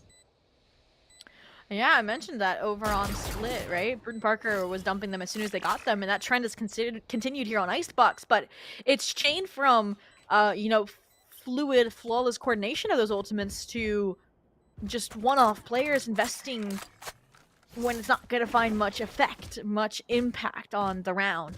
And so with this victory, Farmingdale's going to lock in a 6th, lock in a confirmed tie at the minimum. And I know Brewton-Parker has a coach since they stepped up to do the interview if they win this series. So I need to see them take that time out for this squad sooner rather than later. Samo. I don't even know what to say to that one. Guess thought maybe someone was there instead of us. They were right that someone was there. I guess they just weren't expecting the whole entirety of Farmingdale, basically. So here's the thing now, I guess, Zobi, with the way that Icebox is going, that we have some interview questions now if Brewton-Parker does win. This first half, at the very least, being secured by Farmingdale. And that is a lot more than what we could say out of Split or out of Ascent. That is true. And so we haven't really seen too many changes, per se, out of Brewton-Parker just yet. I mean, it is going to be kind of, again, scattered by out of the squad, since some saved or some were saving for next. And now, Thrash is invested. It's going to splinter the players that are here for the defensive strategy of BTC, a Detainment, a Perfect Calm. Yes, a trade comes through, but it's a little bit late. So Limp, on an island, does have the 3v3 in hand. They could wait for the KJ lockdown for the retake, but Spike was never planted. And Bips on a mid lurk. No, See no, them, right? no! They don't see them. Bip's lurk is... They've done it time and time again. It does not matter the map. What's even more important is that Farmingdale managed to pick up the spike and they get rid of 4 tapping. It's just victory on top of victory on top of strong victories here for Farmingdale. Very. 7-1 lead confirmed. They are not showing any signs of stopping. I mean, at this point, number 1, take a timeout, Brewton-Parker. Number 2, you need to commit to either a save or something, because this economic pitfall, this continual investment is not getting you rounds, and it's not giving you a chance to get back on the board. So 7-1 here. You have ultimate still into, granted, but again, these first bloods from Limp just have not been connecting, and even there, they almost got punished. They had to concede the grounds. Gets all the bait for tapping with the Outlaw. So far, so good. Okay. The turret finishes the job, and Limp steals a frag as well out of the distraction. That's going to be good enough to scare Farmingdale away completely. I don't blame them after that one either. You're going to walk right into the Outlaw. A turret's gotten another kill. 2 turret kills this map. They're going to walk casually. Wait, there's enough of a gap inside of the smoke, but Bip was ready. Bip had the idea, but they couldn't go for the second one. Samo's out drone. Reminder, there's the window peek. Akiru's been seen. But I think it was just Akiru. The fight breaks out inside of Kitchen. A recon bolt. Just that extra added flavor of catching them out. Akiru, bold as can be, walks against Samo, who is using a shock dart to try and stop their approach once more. He's actually going to force out some rotations from Caps, maybe to check this unconfirmed Gecko and their positioning. Spike is going to be planted on the high ground inside of Nest, but Limp is also trying to accomplish a lurk up through Kitchen. Tanuki has eyes on it, but are they going to have it enough? A course correction is enough to give them the kill, and it cost them a lot of their life to make that happen. So 1v2, Akiru has no HP. Quick ping of the spike, and a quick body shot as Caps has another round done. Finally for Brewton-Parker College. I mean, if we've seen the confidence from this team for the first 2 maps, they're not going to just roll over and take it from Farmingdale. Albeit the lead's already been claimed. They can end things at a 7-5, and there's always a second half to bring things back around. And that round, I mentioned it before, that if they kept buying and losing rounds, they never were going to get that ship righted. But by finally winning one of those half buys, they have some money to work with, they have some ultimates to work with. The issue becomes, these look like blips on the radar. The 3rd round, and that was the 9th round. So they need to tie these next 3 together, or 2, just to give them a fighting chance. Brewton-Parker we know that no matter where things are going, they absolutely do have this fight still left in them. 7-2, so it's not crazy losses just yet. And that's the beauty of Icebox, right? Anything can happen on this map. I mean, 11-3 for goodness sake. Limp. Trying to find their first target, trying to get that first blood once more. It was close onto Pyro, but they're still alive, still hanging on. And Limp may be the one to seal that deal. Farmingdale taking it much more cautiously this time around. Clearing out through all of the angles, clearing out through any stage of places that Limp could see them. But Limp is totally caught unawares! They just snuck right in like they own the place. And Limp only just gets the one. They get out of there, dismiss. Tanuki almost had the shot. They use the mosh pit to go along with it. The spike is still going to be planted, and the damage has been done. I'm just still reeling. They snuck in for free. Yeah. And those are two really important players. Now you don't have that toxic screen for the retake. Now you don't have that Hunter Fury that could have denied the plant. Albeit, High Tides are up to replace it, to try and get some half action going. But I mean, when you have pressure from a Kiro in conjunction with the distraction of a Thrash, yeah, you're gonna have an advantage here. And they're behind before the round is even over. Limp, the 1v3, they know that it's not gonna get the job done, they hope, but they're on par for an ace all of a sudden. It's right there. Ooh, Kiro, the ace. Limp has it. It's now or never, and it is a never moment. Tanuki has given Farmingdale once again another leg up on their opponent. That play, by the way, Zobi, from Akiru was brilliance, right? Because typically when you plant the spike in the way that it was, you're playing for the post-plant lineups, you're playing off the site, you're playing off the ping, right? So no one was expecting Akiru to just walk in and get a double kill. What's got a tug on the heartstrings though is Limp. They were fighting for that ace for forgiveness almost, because they basically cost that round for Brewton-Parker. I mean, albeit, like, if you're holding that truck angle, you don't expect them to sneak around through maze, and it's unfortunate fault, but a catastrophic one that's now reset the economy. It's going to be a save here, and potentially next round attempt, and yeah, when that first blood doesn't hit, it doesn't hit. Truth in an uncomfortable position, has to get the support of their teammate, but Pyro's already in, and when you are glooped, you are glooped. And they're not done. They're searching for the next victim as we speak. Truth position coordinated. Cascade just buying their time. Okay, that's a Bucky. Quick peek out with the Bucky. Finally stops Pyro. But again, spike planted. What weapons do you have? Where can you get some of these upgrades from? Fort Tapping has an opportunity to get the Vandal right here, but needs to be very careful. Super 8 knows what's going on. They know the plan. They know what they need. And that is a as best of a first half as they can possibly get. And it does not get much better than this. I mean, it could with a 10-2. But that was a save round for Brewton-Parker. They were saving up for this last hurrah. Maybe they're farming content, going for that 9-3 curse comeback, you know? But the ultimates that they have to work with make it look promising here. My only cause for concern is a cuter one-off from their Viper's pit. So that would be a post-plant secure city. But Limp finally winning a first blood, looking for more as well. This is where you might think of pepping the Empress, Limp. I mean, it's the last round, might as well. Gotta do something here. You've already done a little bit right now. Holding on to the Empress for dear life almost feels just like, whatever. You saw the foot. I know that. I saw Super 8. Small amount of pixels. Keep an eye on Nest. Timings again, Bip. Gonna have to be so careful. They go for this fight. Owl is gonna see Limp. In an attempt to even get rid of the Owl Drone, cost them everything. The Truth gets to sneak their way in, back over to the site itself. It actually pops off the Reckoning even more so. Stopping it right there, but Akiru gets rid of Truth. It's traded out immediately. The lockdown is gonna be there along with it. Caps has to go for the fight, has it inside of them.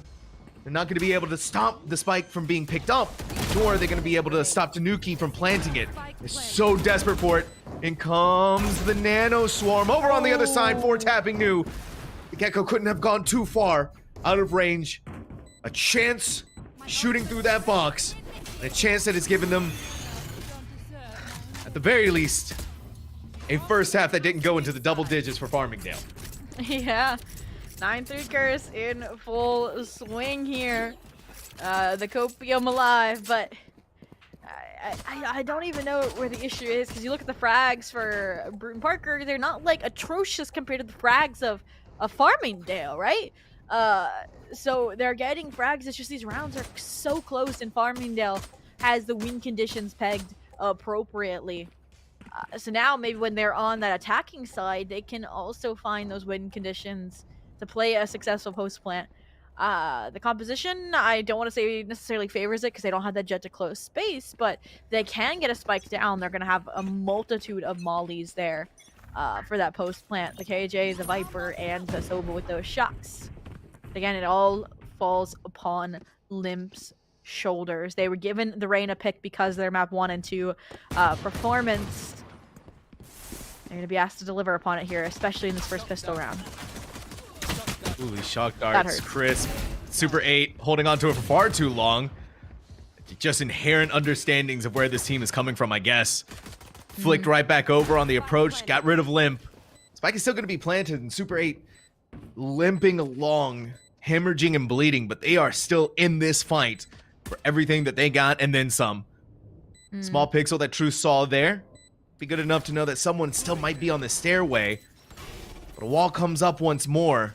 Gonna try and stall this out for as long as possible. Pinged out by the recon bolt. Gonna have to try and find some form of safety. Look back up towards the heavens. Stuck at the box. Descended upon all players. Hungry.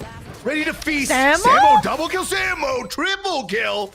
A collapse? It had to have been. What just happened there? I'm not sure about the shots from the side of Brewton-Parker. But I praise Truth in that situation tenfold. Gather your information, putting their life on the line, buying time alone with the Cascade, and even the High Tide was about to recharge, and that again falls the concerns with Farmingdale in terms of timing. We saw it a few times on their attack halves in past maps for executions, and it felt like an issue there on the retake. Akiru was so sure there was some lurk, and they had to be thorough on their clear the B site before coming back for that retake, and that meant so much time for BPC to leverage in their favor. So a pistol back in the cards for Brewton-Parker could be the lifeline that they need. Hero rifle for Limp, heading in towards a stacked site, but you have Recon, a drone, and a High Tide to lead your charge. Taking the truck angle again, and this time you're not going to be punished for it. Oh, yeah. Hoping some utility is going to be used from these Vandals and these Guardians. They are. Limp, though, falls to the classic Akiru headshot. The good news is Brewton-Parker can still go and pick it up. And Caps, always on the lookout, always protecting the flank. Is Akira going to try and do it again, though? It didn't work quite the first time. By the way, Zobi, Sin Classic beating a Vandal. What could be better? Turret kill, a second for the map. Please, a third. A third. Is it the third? Oh, you're right. That'd be the third. Outlaw finisher. You're right. That one was a little bit of a cheat. I mean, you know that Outlaw does like 140 or more. But nope, this time Caps stares it down, said the classic magic is not existent in your hands. It was the T1 buddy, I think, that spoiled it. Yeah, it was. You put a T1 buddy on the Sin Classic? Come on. And a rough game yesterday. Or last night. Time zones. we don't talk about that game in my insomnia. we don't talk about that game. We don't talk about that game. Uh-oh. What we can talk about, though, is that Brewton-Parker staging some small form of comeback. I say that before the words even left my mouth, Pyro got the headshot kill. So, comeback may be stalled for the moment. Look how deep, though, Caps is. Look how much space they've gained. There is the alarm bot that will stop them. And if Pyro is forward thinking, they can take this fight. Oh, they're ready to go for it. Why? They win it. Why challenge that with a Spectre? But for now, I mean, they don't even discover the horrors that lie beyond the Cascade. A high-low prepared to deliver a punch. And yeah, Supa's still alive. We're gonna get a shred, so tapping stays Beautiful alive, nano swarm. evens the playing field for a 2v2. That should get secured, but they're waiting on this post-plant utility, like a snake bite, like a swarm grenade, but neither really land where they want. All right. Bonus round. Tantalizing in front of Brewton-Parker. Wall has been dealt with. They're playing off of these post-plant lineups. Turret's going to ping out their first target. Smoke is going to go up, but it doesn't deny high ground presence. Akira's going to go over here, and we're seeing both players of Brewton-Parker opting for this high ground position rather than on the ground itself. This could be easy headshots, but Samo's so crazy about wanting to use that my goodness! shock dart. But now it's all It's hacked. eyes on Akira. They are safe! This has to force Fortnite to go in there. There's nothing that they could do. There was no way that they could stop it. Beautiful realization. Brilliant realizations from Akira. Yeah, small mistakes like that can haunt your sleep for the nights to come. A few inches to the left, and that could have been like that bonus round converted, like you mentioned. But now double digits for Farmingdale.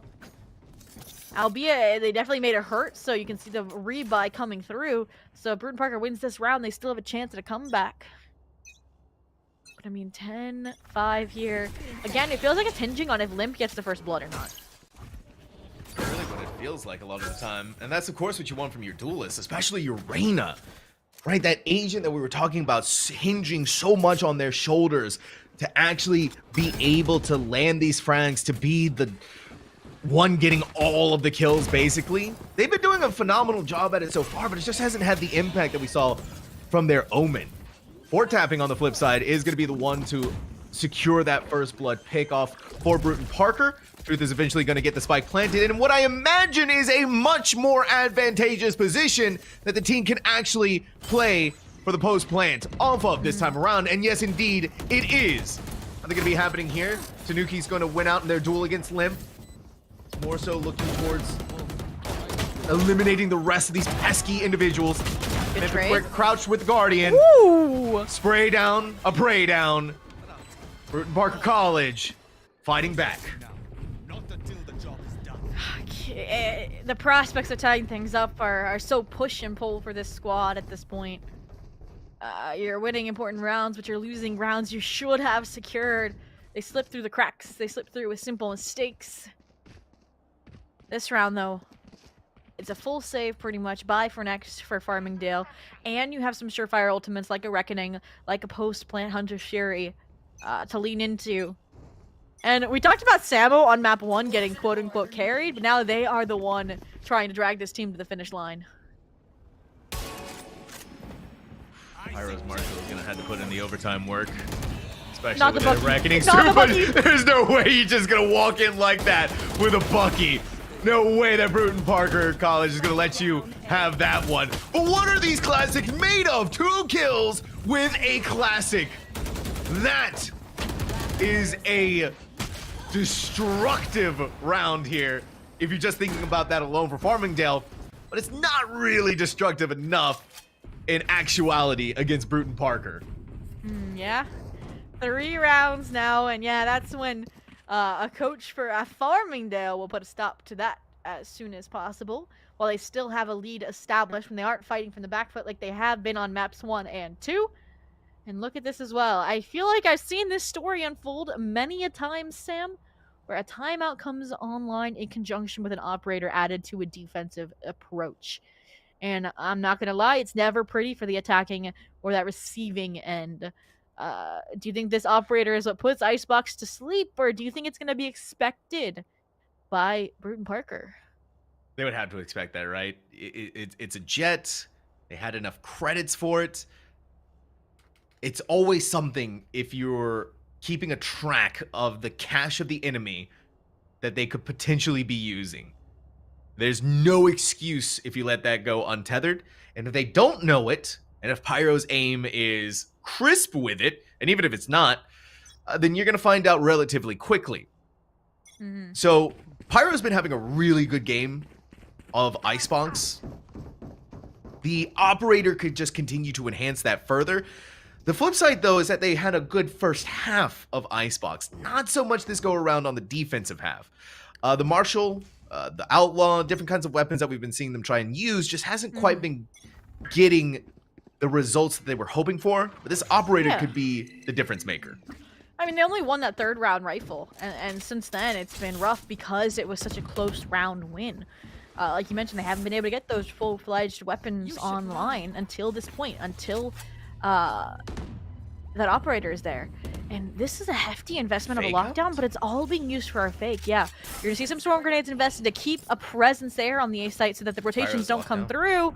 And that's going to put a lot of weight on the shoulders of this solo Viper, but the call has been made. The rotations are here, and Akiru as well has a Viper's pit, but look at their punish. That came out the just forward in pressure time. from Caps. Yes!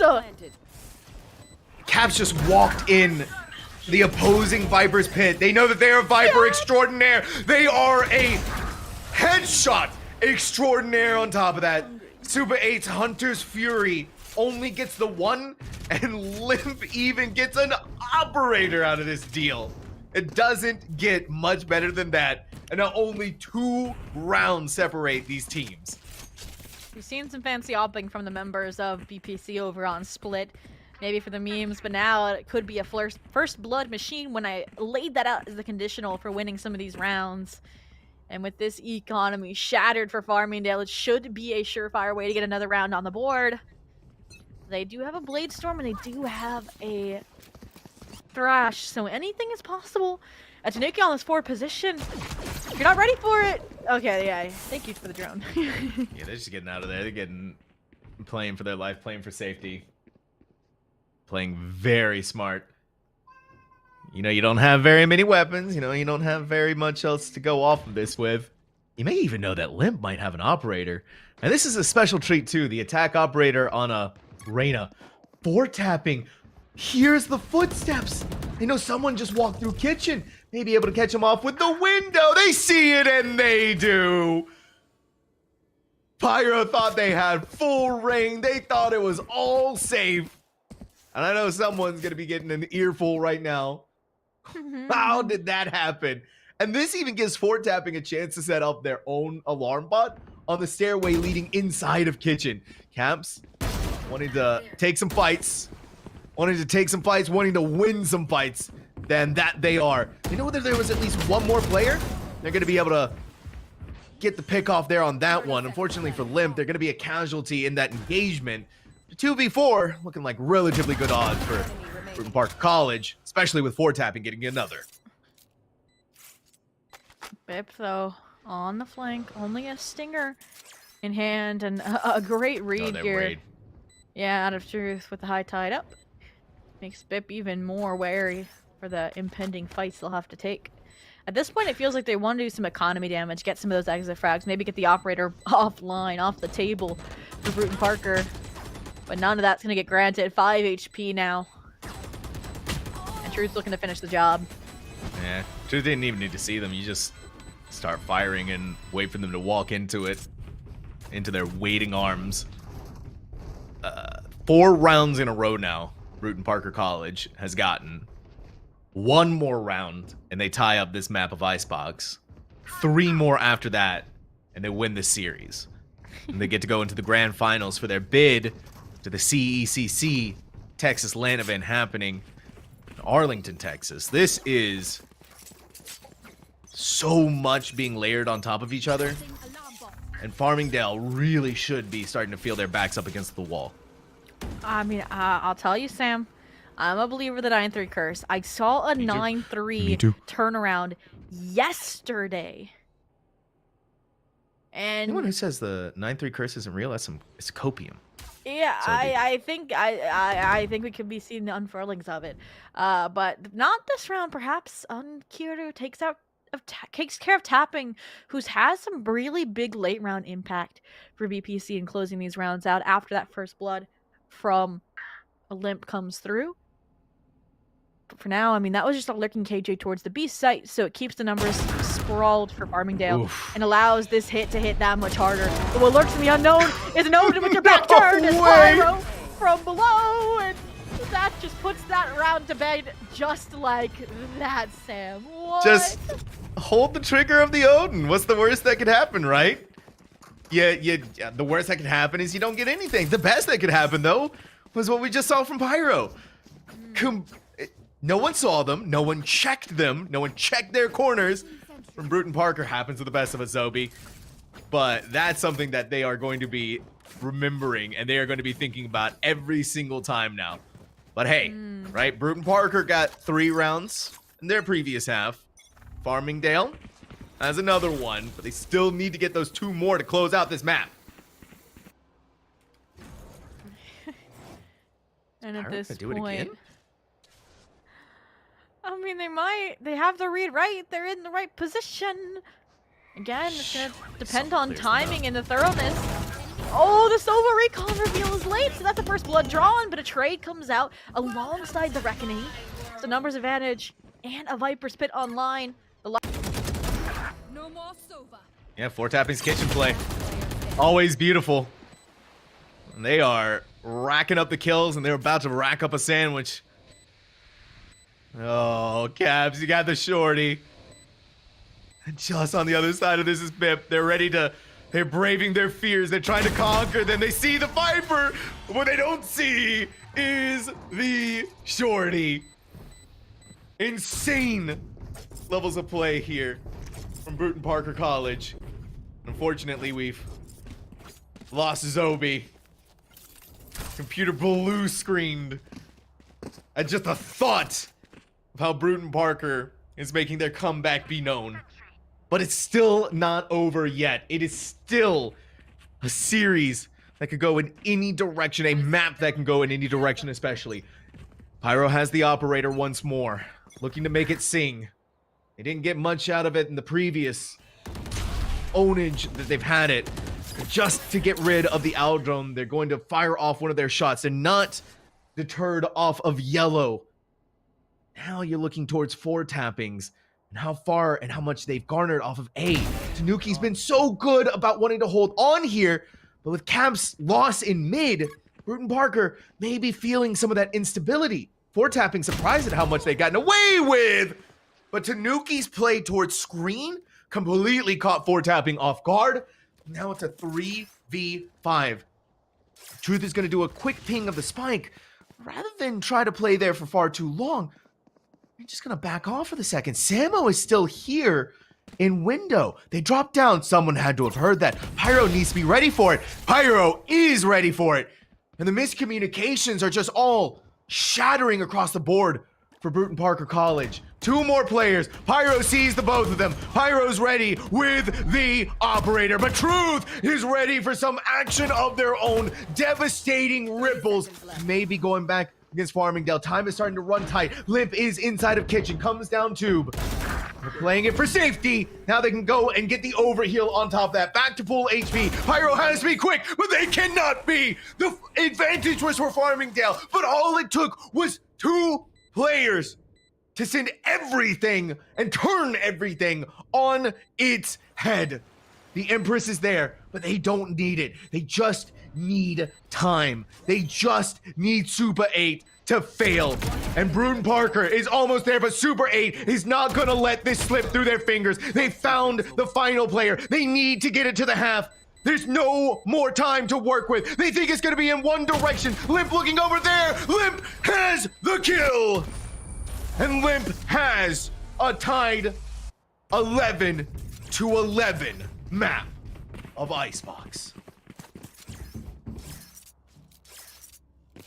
Insane coordinated there. And Hero plays when most demanded, when most needed. I took up here 11-11. And we said it all hinges on them. I mean, they put them in the spotlight by giving them that solo duel, giving them that Reyna in particular. And this could be their chance to flip the script to ensure that that record does not go blemished of having not dropped a single map in this entire ECAC journey. I mentioned it. It's been close calls before, OTs here and there amidst. And they want to avoid that here and now. An aggressive slam into the A site so far. High tides up, obscuring the members here screens, ensuring no trades for Supo will come through.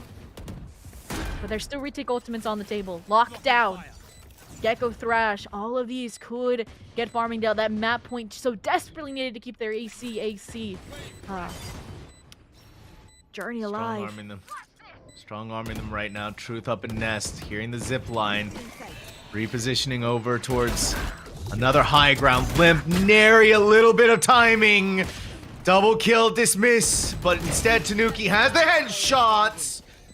The Sheriff doing whatever they can, but BIP now needs to do whatever they can with 5 HP. They need to punch back. They need to fight back. But the fight is leaving them. The hopes are leaving them. That was perfect movement from BIP. But it doesn't matter how perfect you are when the time runs out. For the first time in the map of Icebox, Brewton-Parker College is in the lead.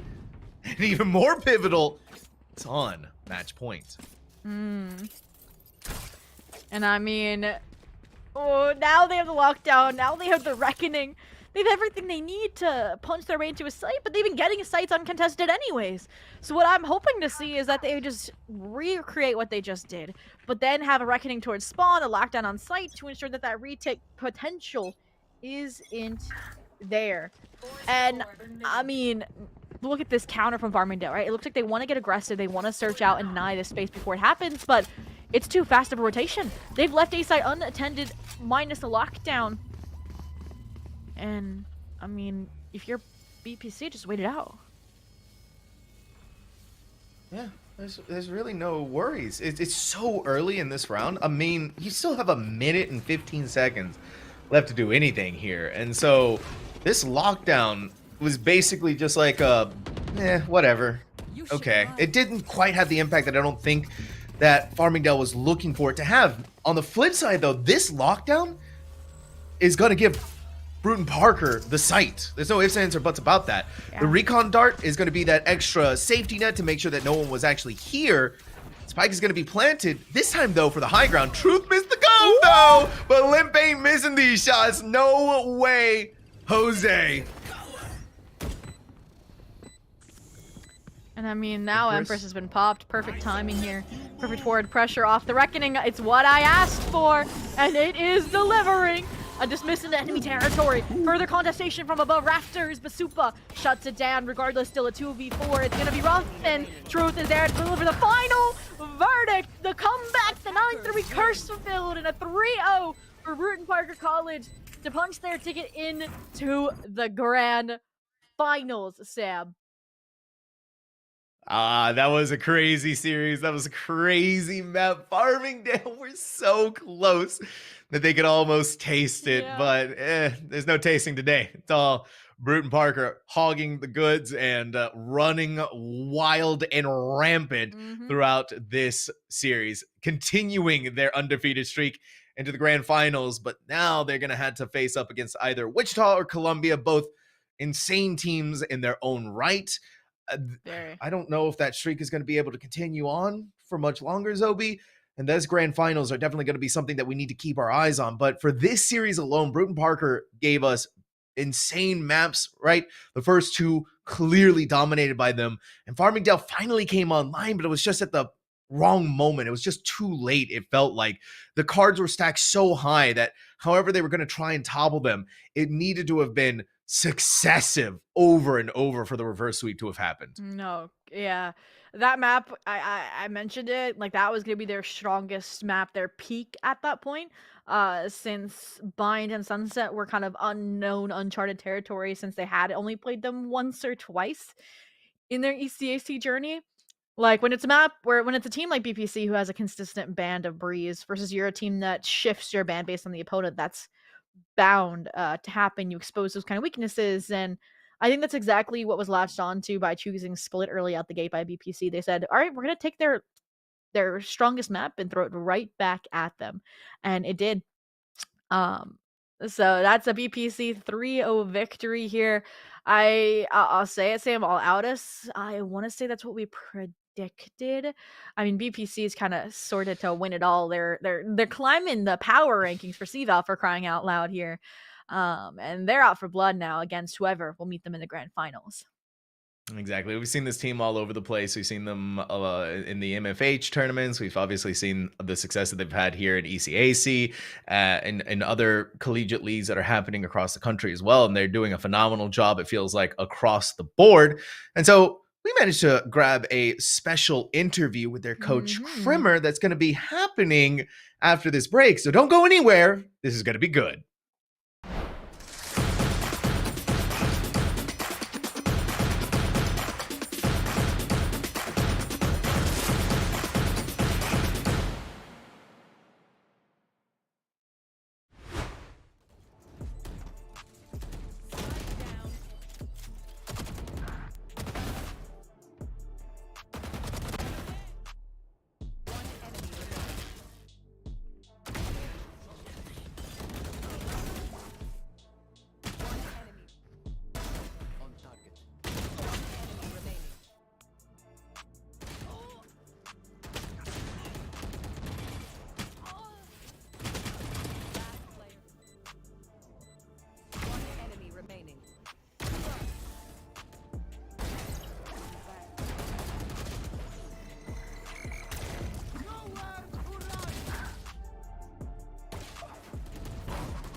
We made you a promise here on ECAC, and by God, are we going to keep it. We managed to grab an interview with the winners themselves, the grand finalists now of Brewton-Parker College, their coach, Krimmer.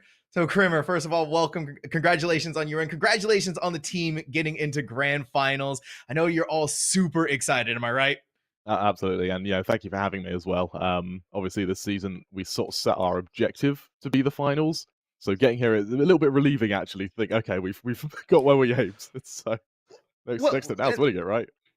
And that's not only have you managed to go all of the way, not only has this team managed to go all the way, but you did it flawlessly. You didn't drop a single map so far. So far. Yeah, it's all down to preparation. At the start of the season, we got a tab open of every team. There's a chance of us playing, and then we just have been updating it, keeping stats on everything. Every map every team has played in the regular season, we've recorded, and so we go into vetoes planned, we go into games planned. Sort of the idea is we win the match before we even start. Ooh, I love that thought process, because when I saw you pick split, I was like, your enemy's 5-1 on that map, are you sure? And then you said yes when you delivered a 13-5 on that map, Yeah. and then the 13-2 on Ascent, which also was an interesting pick from Farmingdale. But I want to talk about the time in between those maps where you were kind of, you know, slamming the opponent. There wasn't much need for quote unquote change, or I guess a correction to steer the course in the right direction out of you as a coach. So what was that time spent doing instead? Was it just making sure they kept a level head, or was it like still adjustments and improvements? So production may have noticed that we really wanted to go into each map as quickly as possible, especially between map 2 and map 3, because we know how to roll with momentum. It's something we've practiced with. And one of the beauties of collegiate is because there are so many tournaments, you get to practice how you use momentum to your advantage. So in the break between maps, it's less so a reset for confidence, more so a reset to, okay, you're playing a slightly different role. Obviously, it's a different map. We have a different play style. Let's make sure mentally we're there and we're not on the previous map. Speaking of rolling with momentum, when we saw that Agent Select mainly Limp swapping over from this TENS-like Omen to a Reyna, we were curious if that was the plan all along, or if that simply was just tapping into that star power, that kind of fragability they had map 1 and map 2. So can you shed a little bit of light on that? I feel like I may give a quite a disappointing answer here because Ale was not supposed to lock in Reyna. We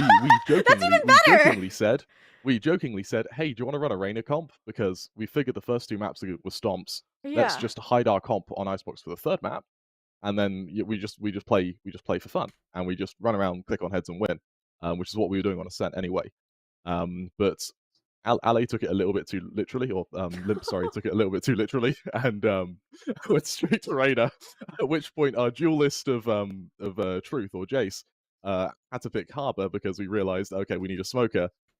We were going to run Harbor Gecko. It was chaos in sort of first 30 seconds of Agent picks. And with about like 3 seconds left, Casper went, sod it, picked up Viper. And that was how we got our comp. Makes sense. I appreciate that. Yeah. I appreciate that, though. You gave us good content. Had some fun with it. We have to make it interesting, right, for the viewers.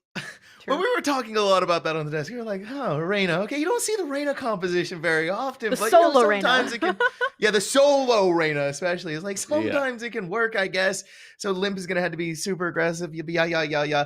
But it was a lot of fun to be able to watch how the adaptation comes, because I was also seeing that your team was hovering the Gecko for so long, and then all of a sudden it was like once that Reyna was locked in, it was like everything changed. And I was like, wait I a think minute. the diplomatic way to put that was a slight breakdown in communication in the Agent Select there. Won't happen again. Closed it out. That's all that Certainly not in the matters. finals, but at least we still won after our mistakes. Yeah, well, I guess that has begged the question then, was there starting to have a little bit of sweat on the brow when Icebox was starting to look a little topsy-turvy, 9-3 first half? I think the first half, I think once we got 3 rounds, we knew it was winnable. We converted that, God knows how many times. But actually getting those first 3 rounds, well, I think we were 8-1 down at one point. That was a little bit scary. Well, maybe for me, less so for the players. We were pretty relaxed throughout it. But once we 2 rounds towards the end of the half, we sort of figured, okay, their ability to aim is only going to go so far. And so when we go to defense, or when we go to attack, obviously we have a little bit more control of the tempo, and so we can control sort of how fast the rounds play out, and that's how we can mitigate how well they're aiming. But you just said you were a little shaken at 8-1, talking about getting towards this 9-3, but you yourselves on the Brewton-Parker side never took a timeout. It was just the team making these adjustments on the fly. So what was the decision behind that, not really stepping in until the half was over, or until actually Farmingdale took a timeout? I'll be careful what I give away here because it's a bit into our philosophy. But if we call a timeout, and as the timeout sort of being decided if we take it or not, if we then immediately come up with plans for like the next 3 rounds, where someone will put Chirp up and go, hey, I mean, they had the same Killjoy turret in mid for a good while. We realized, okay, Killjoy turret's there. Let's stop pushing through. We can do something else. It's what I was going to say in the timeout anyway. So we just cancel the timeout, keep rolling. And again, it's all down to momentum, isn't it? So especially once, I think it was 8-1, then 8-2, we'd obviously punish the mid player. We then made it 8-2, and then we just roll from there. And we don't need the timeout because our momentum's been recovered anyway. That's an interesting philosophy. I like that, though. The whole Brewton-Parker College motto is just momentum, momentum, momentum. And I love The that joys so of much. having European players is there's a lot of passion. Ooh. I love that though, and you could definitely tell a lot of that was coming through tonight. We saw some Mhm. insane plays, we saw some insane frag outs, we saw some crazy love from the players as well, and showing us what they do best and in Valorant. And so, Krimmer, I know that you are an incredibly busy individual, especially as the coach. So I'm gonna, Yep. is there anything that you want to shout out? Anything in particular? Shout out to the boys. I mean, all of them played well. All of them, even when we're losing, they're communicating, they're talking with support both inside and outside the game.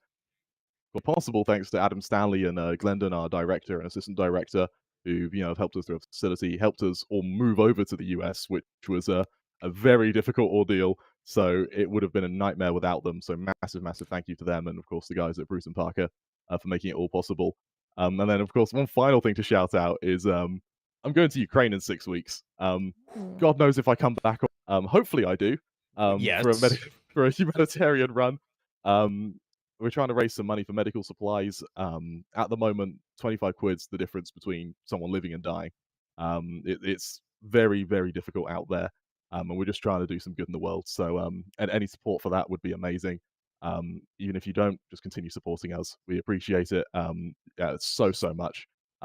Even as foreigners coming into the country, we felt a bit alienated at first, but seeing how friendly everyone is within the collegiate space has helped us massively. So thank you everyone so much for that. Hopefully in the finals we can give you a bit of a performance.